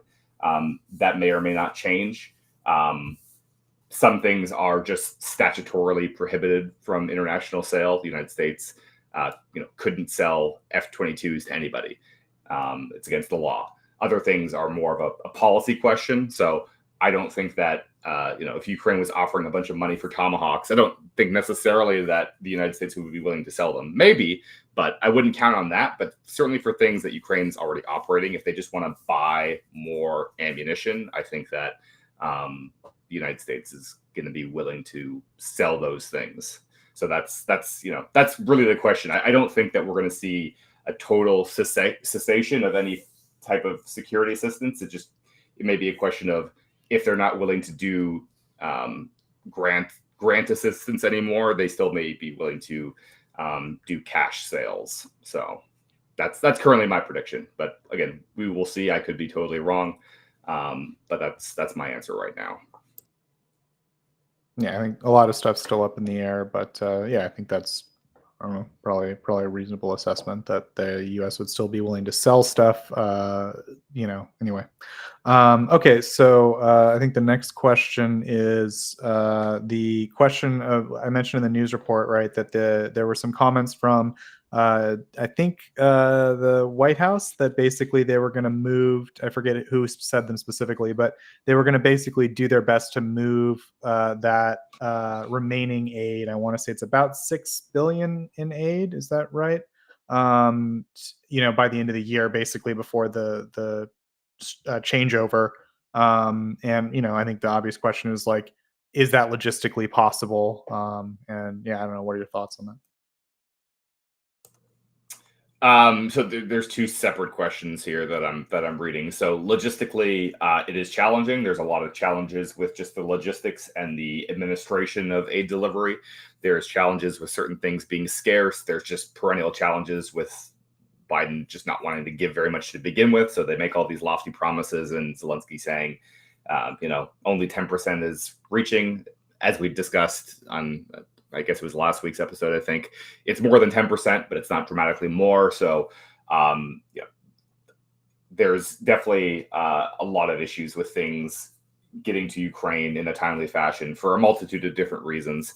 So I won't, we've spoken about it before. I'm not going to restate everything again. It's all quite complicated. But yes, there are those challenges. I remain skeptical that we're going to see $4 billion worth of material actually delivered between now and January. I just don't think that's going to happen. But we will see. But it may be very challenging to offer any actual assessment of how they've done on that, because it would basically be relying on either the Biden administration to basically mark their own test, which I'm not going to trust them on that. If they say, oh yeah, we've delivered everything, I wouldn't trust that without some independent verification. I wouldn't trust the Ukrainians necessarily either to provide a precise assessment of what's been delivered either. Again, Zelensky said 10%. I can say that that's an understatement. So really, it's the question is, does the DODIG or the GAO actually deliver an audit at some point in time and tell us, what's actually been delivered? And that probably wouldn't come until some time into the new year, because it would take time for them to do that assessment. So remains to be seen, basically, whether they get all this out the door. But I don't think that that's going to happen. On the question of the contracting, again, this kind of follows the previous question and what I was just saying. I don't think that existing contracts are going to be terminated. I view that very skeptically. I think that if a U.S. firm has already been contracted to provide something, and especially if there's funds that are already being obligated to that contract, not obligated, there's funds already being dispersed with that contract, I don't think that we're going to see those contracts change. I think that those contracts will continue, because it would be very injurious to the American economy to have all these contracts, and some of the contracts are torn up and those orders are now gone, and those firms take financial losses, basically, because they've committed resources to building things, and now they're not going to get paid for them anymore. So I think that it's very unlikely that that's going to happen. But again, we'll see, come January, February, how that plays out. But I view that very skeptically.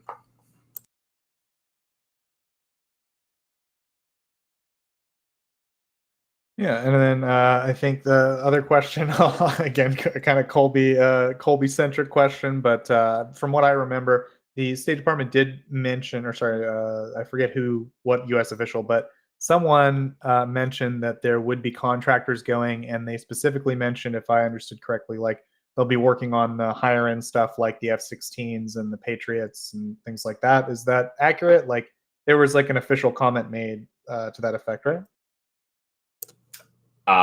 This was reported by a few different outlets, Reuters, CNN. I think somebody confirmed it. I can't even. It's Sunday now. When did this even break? I think it broke on Friday. So I don't think we actually have an official confirmation of that yet. But I think that there hasn't been a denial. So yes, I mean this is going to happen.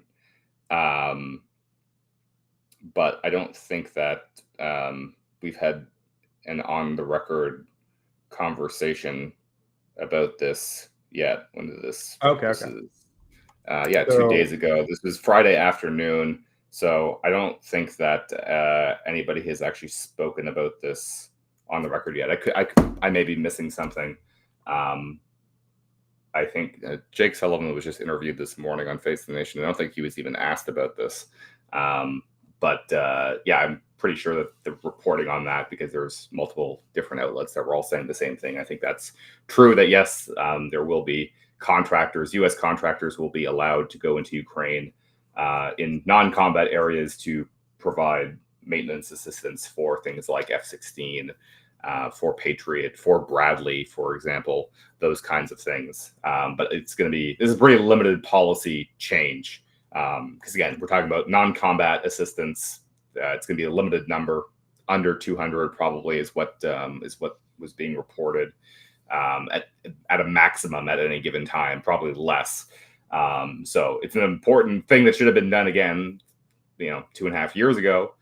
But it's just still limited in scale here. So it's going to definitely going to help the Ukrainians. But again, it's basically just another little baby step that's being taken here. Kobe, one question, very short, for me to understand, maybe also for some viewers. US contractors, how I as a European can see that, is it like just the defense industry allowed to work in Ukraine, or are these very specific people who are employed for the government, or what is about these contractors? So it can be either. Theoretically, it can kind of be either Department of Defense civilian personnel, but I don't think that's what they're talking about. They're talking about the prime contractors for these systems. Their own people would go over. So for Patriot, people from Raytheon would go over to Ukraine to help Ukrainians maintain Patriot. For F-16, there would be people from Lockheed Martin or Lockheed Martin subcontractors, depending on what specific system that needs work on the airframe, would go over and help with F-16. For Bradley, you would have people from BAE go over and help them maintain Bradley. So what the reporting was, and again, I don't think that we've gotten any like actual firm details from the government on this yet, but what the reporting was is that they were going to post RFPs, requests for proposals, online soon, quotation marks, to solicit companies to bid on these government USAI contracts to provide these defense services to Ukraine. So we will see when they actually, can get those RFPs posted and how long it takes them to select vendors and award these, and then the companies will have to start sending people over there to Ukraine to help with the maintenance.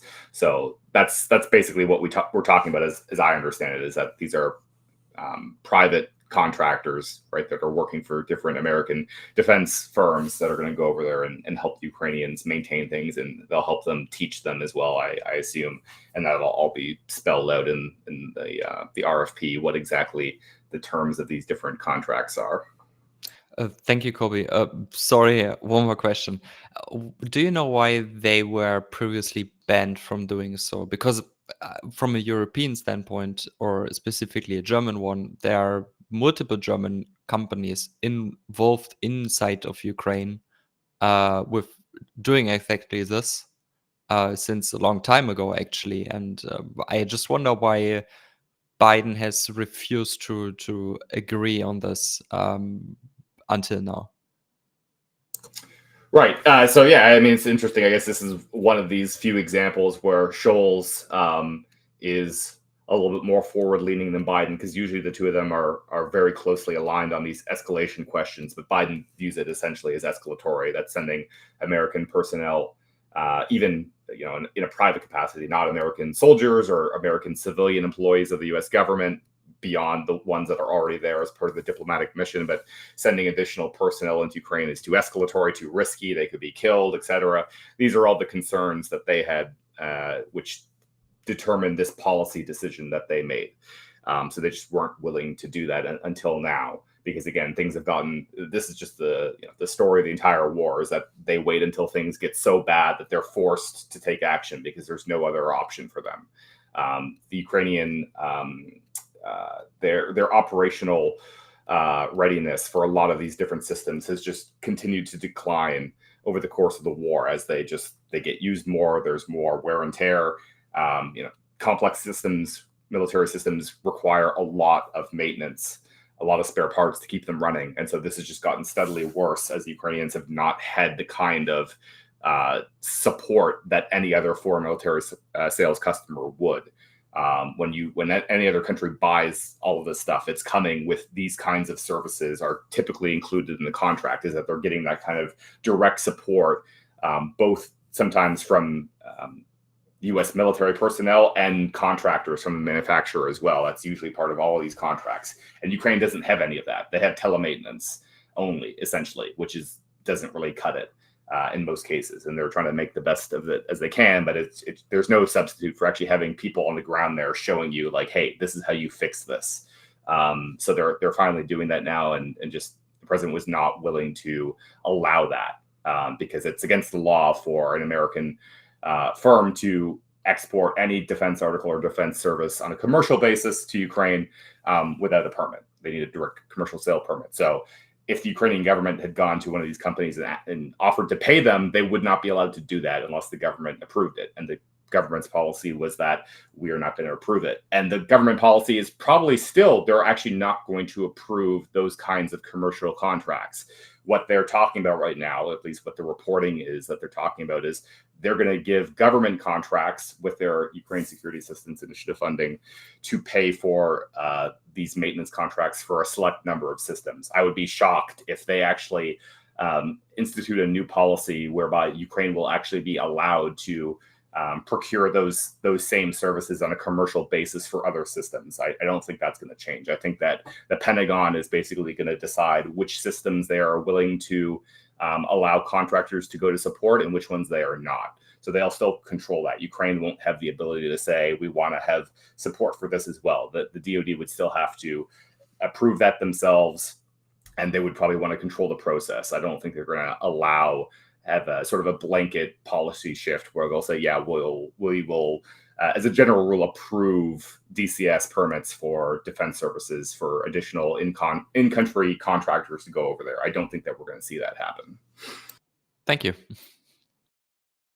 Yeah, like the way I understood it, Colby, right? It's like these companies are already bidding on contracts in like outside of the US, right? Like, in other words, if the F-16 needed maintenance in the past and it was like more complex than something Ukraine could do on their own, or it's too risky or whatever, they would send it to like Poland or Romania or whatever, and these companies would bid and then they would do it. But now they can just do it right in Ukraine. That's kind of the big difference. Is that accurate?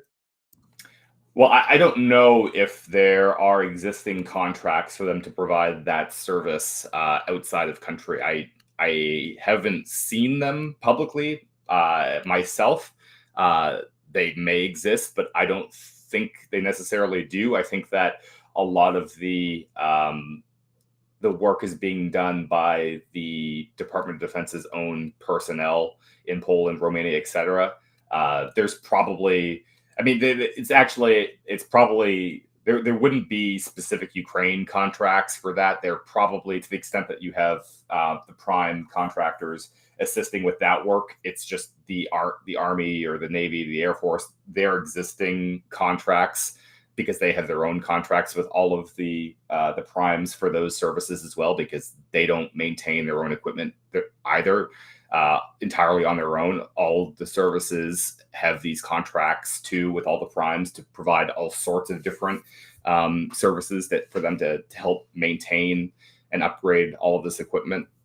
So work for Ukraine is probably in some cases falling under those existing contracts. So they're not Ukraine specific contracts.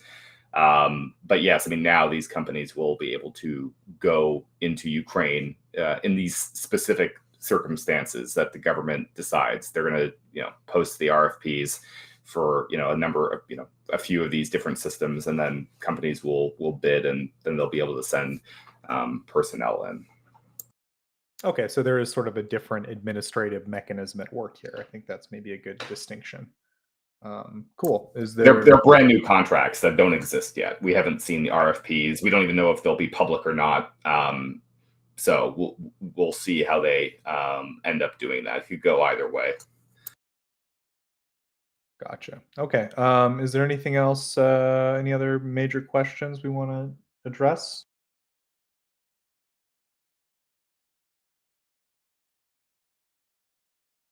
Okay, so I guess, guys, I'll just ask maybe some the two authors here, our illustrious authors, if they're working on any stuff. So we'll just start with Colby. Mr. Colby, do you have any articles you're working on? You want to plug anything?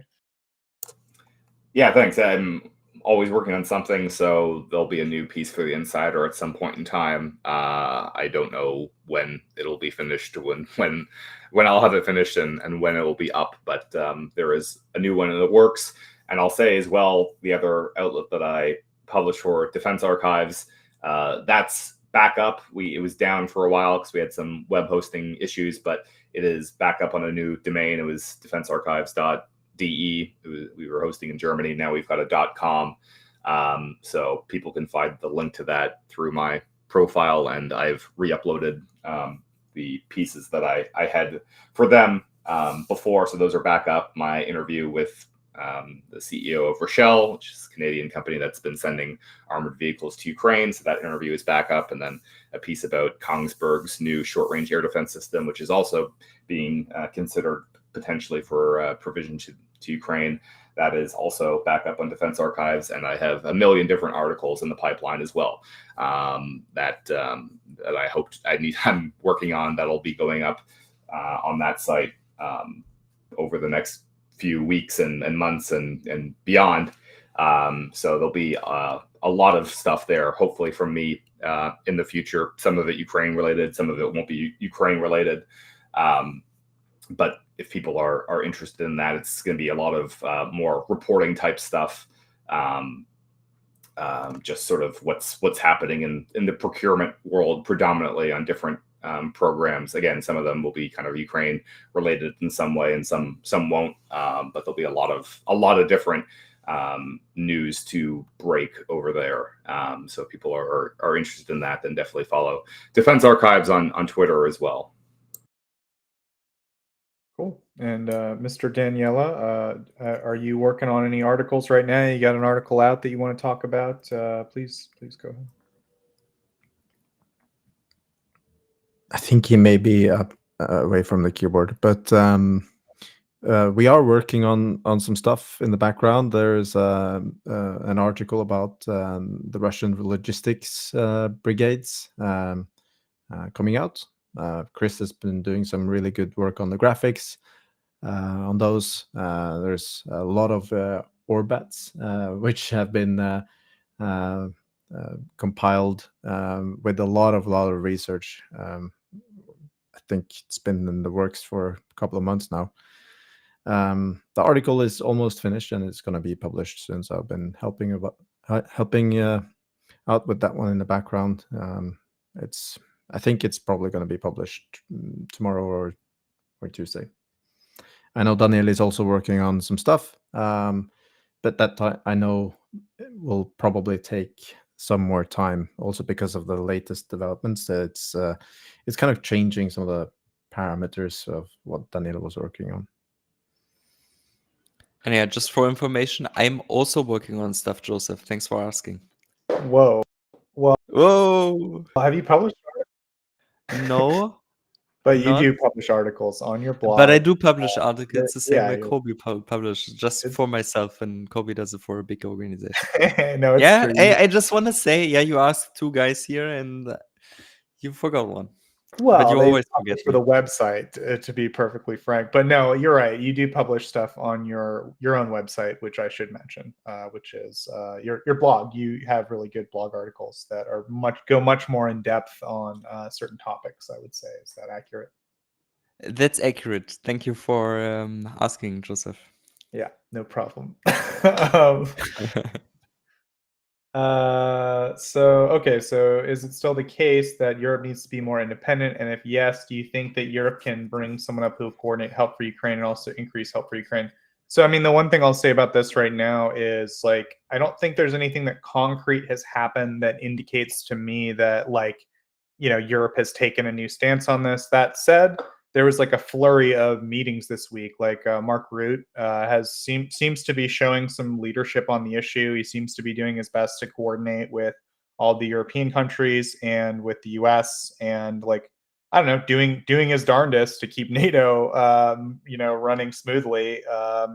But I don't know. I think the general vibe in Europe is yes, but I still think that concrete steps need to be taken that will legitimately, like, Europe needs to spend more on defense. I don't know how else to put it. Like, the money needs to be there, the tap needs to be turned on. I think that's kind of the long and the short of it. But there's a lot of Europeans here who might have more enlightened opinions than me. So I'll yield the floor.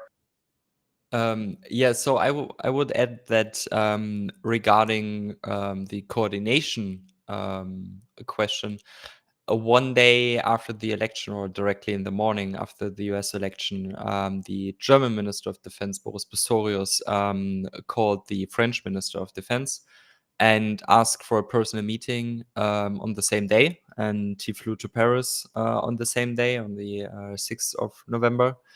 And they had a discussion for like an hour or so, an early discussion. And basically what they said was talking about very specific things regarding Ukraine and also about the security structure in Europe.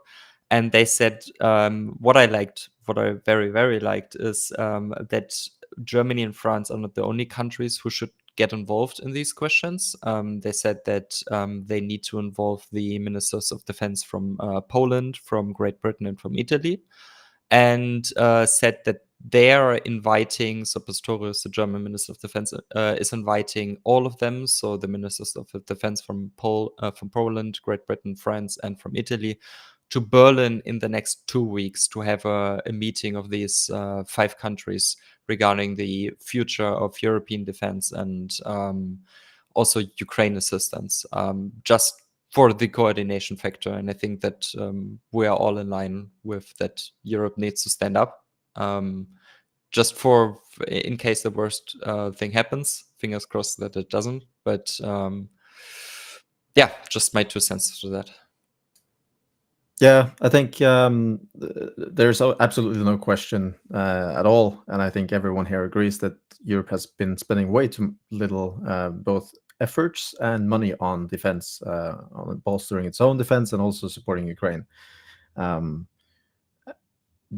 That said, I do think there is will in Europe to step up and take control over the coordination, which has been done through this Ramstein meetings. They're not all in Ramstein, but they still call them the Ramstein meetings, where the US has led the coordination for military assistance to Ukraine. There are coming messages out from the people in the Trump circles in the administration in the US, or the new administration that will come in January, which obviously should make European leaders plan for the worst outcome for Ukraine, which would be that U.S. military assistance disappears. And the absolute worst outcome would be that U.S. will block certain things that are already pledged and systems that are operating, like, for instance, Starlink, which is coordinated by the DoD in the U.S. These scenarios will have to be planned for. You cannot plan with the hope that these things won't happen. If there are clear signals that that's on the table, then the European allies must plan for it. And I'm not sure who's going to take the lead. I guess either France or Germany. But it has to happen very, very quickly. And I think that the U.S. administration now should facilitate as well the handover of the coordination effort, because at least that is not something I expect there be. I think it's very unlikely that the U.S. will coordinate efforts in the future. Yeah, I think like the vibes are there. I think the leadership has woken up to a certain extent in Europe. But I think, again, like without the budget to back it up, I'm not sure what the leadership can do, even if they're aware of they're cognizant of the issue, right? But yeah, I think like Erlend was saying, I'm pretty optimistic about the attitude. Seems real, right? Yeah, there are signals that there are countries willing to spend more money. If it's enough, it's I think if anyone here could answer that, that would be amazing. But my country, there's a lot of people in the parliament working for a substantial increase. I think the Danes would probably open their pockets even more if necessary. Swedes as well. Depends a lot on the big countries in Europe as well. Germany would have to also, even if it's been the biggest contributor, spend a lot more money on Ukraine if it were to alleviate US aid completely. So there are substantial challenges. There are also substantial equipment challenges, and I know for a fact that Ukraine is very worried about what's going to happen with Starlink, and in my opinion, they should plan without Starlink from January. It's not only about the logistical operations of it, if it's available or not, but if it's a hazard to use or not.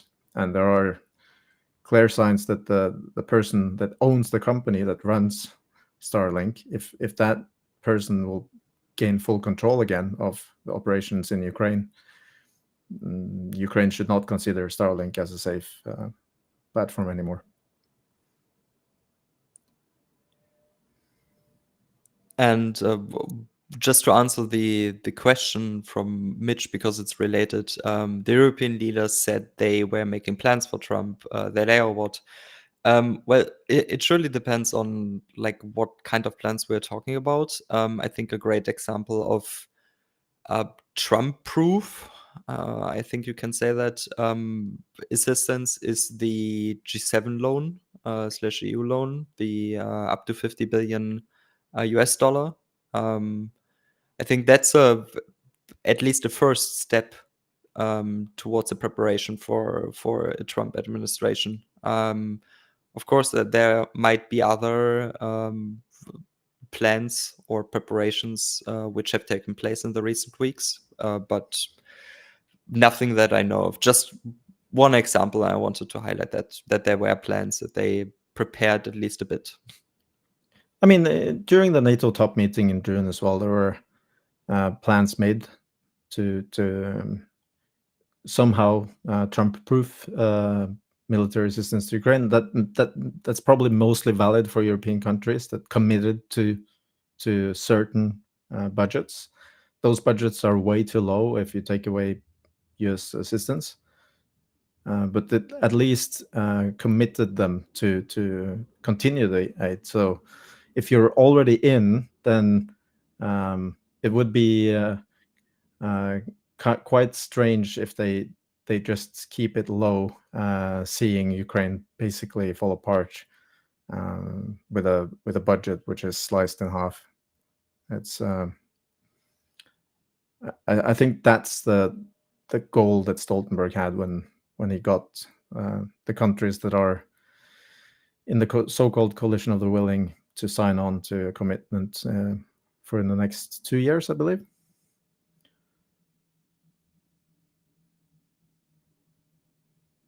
But yeah, there are substantial challenges that needs to be faced immediately. And I think that when Macron called a meeting earlier this year, I believe it was in the summer, the foresight of a possible Trump administration was probably the main reason for that meeting to happen, where the US was only there with an observer, a low-level official, and we had state leaders from all of the European countries that are assisting Ukraine present. I expect something like that to happen again very soon.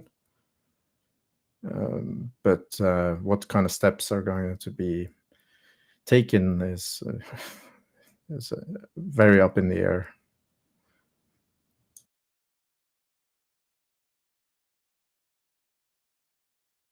If sanctions, okay, that's a very good question, and I think it's unfortunately a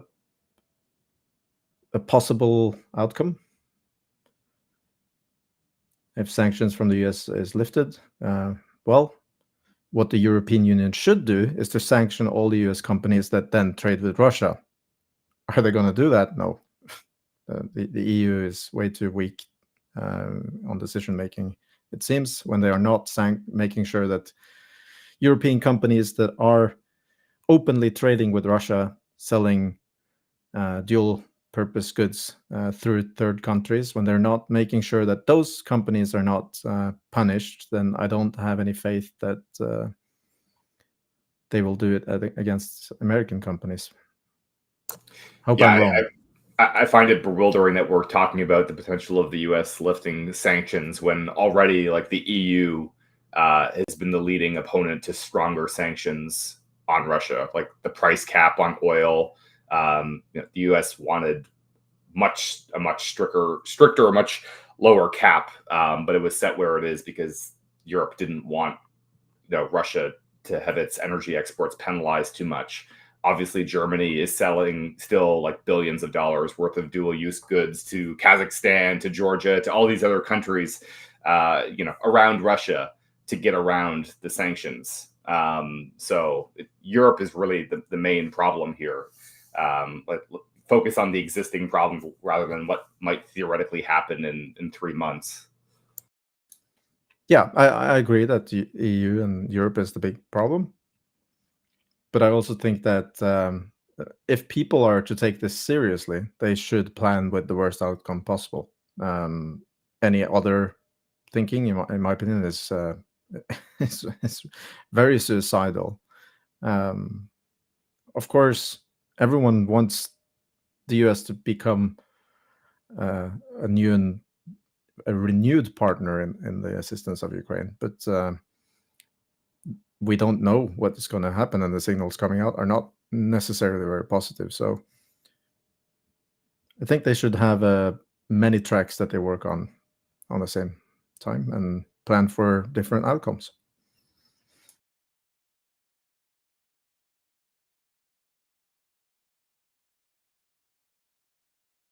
Daniela, do you want to say something? Yeah, thank you. Sorry, I didn't want to jump in the middle of the discussion. But regarding the alternative to Starlink, essentially, I was looking at this a bit of time ago, but then I started to read a little bit more, and it looks like that OneWeb, which is an initial company which now is become Eutelsat OneWeb, which provides a very similar type of solution of telecommunication and broadband from space directly to the user, similar to what Starlink is doing via a low Earth orbit constellation of satellite, has reached a quite large amount of satellite at the moment, and recently, Kyivstar, one of the largest Ukrainian mobile operator, has been selected as a official representative of OneWeb in Ukraine. And the interesting thing is that they started to test the technology and the connection with the armed forces. So, and this article is quite old; is probably a few months old. So the point is that I think Ukraine and also other European partners saw the weakness and the danger of having on a single source of this type of internet access, which has been very much important for Ukrainian armed forces, to the point that even Russians started to use these. So it might be that the solution is there, and it only need time to get to the scale. Now, the funny thing is that the largest chunk of OneWeb satellite has been launched by SpaceX, by the way. So now, of course, to increase the capability of the constellation, they will need more satellite, way more satellite. So we'll see. But the good point is that there is not only SpaceX. There are also other partners, also European partners, that can launch multiple satellite in orbit. So that's a very good, not news because it's not exactly new, but was essentially under the carpet, you know.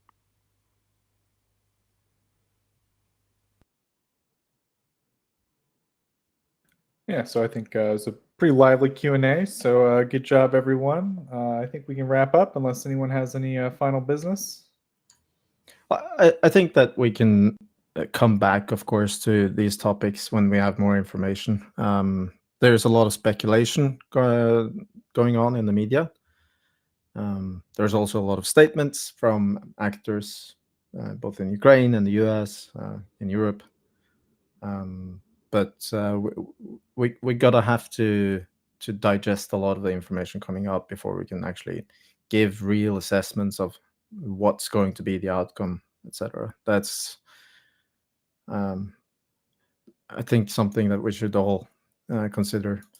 At the same time, there are obviously very negative statements coming out, and I think realistically, some of these proposals that have been presented are absolutely not feasible in any sort of situation, not acceptable for Ukraine, not acceptable for Europe, and frankly, I don't think Russia would consider some of them either. So we're probably going to see more similar proposals coming out in the time going forward. Yeah, I agree. I think there's still a lot up in the air, as you said. I think there's a lot of noise right now. We do our best to give you guys the straight information without the noise, and it's still a little bit too early to tell, I think, in this case. So we'll definitely keep you guys posted. We'll do our best to show you guys what actions are being done, and maybe a little bit less of the talk. Yeah, I think that we'll maybe wrap it up there. So, of course, thanks to our panel this week. Thanks, of course, to Jonathan for an excellent interview. Thanks to Germany to Ukraine for his segment, as usual. Thanks to Dmytro for his segment. Thanks to Colby, as always, and Daniela for hanging out and answering questions. Thanks to Erlend for being the wizard behind the curtain, as always. And so thanks to our wonderful panel. Thanks to our chat and our live audience. We always appreciate you guys stopping in, asking your questions. It helps us stay on track in terms of what you're interested in, what you want to know about. And it's we know you guys really support us because you're here live to tune in. So we definitely appreciate you guys tuning in live and liking the stream and subscribing to Tochnyi. We appreciate all that. And thanks to our live audience. But of course, not everyone can make it live. We understand that people's lives are busy and complicated, and it's the human condition and all that. So of course, we want to thank our video on demand, our VOD crew. Thanks for tuning in every week. It was a crazy week. So hopefully we gave you some insight into what was going on while the media digested, as Erlend charitably put it, what's been going on. So thanks again, everybody. We'll wrap it up there. Slava Ukraine. Heroim Slava. Heroim Slava. Smet Varaham.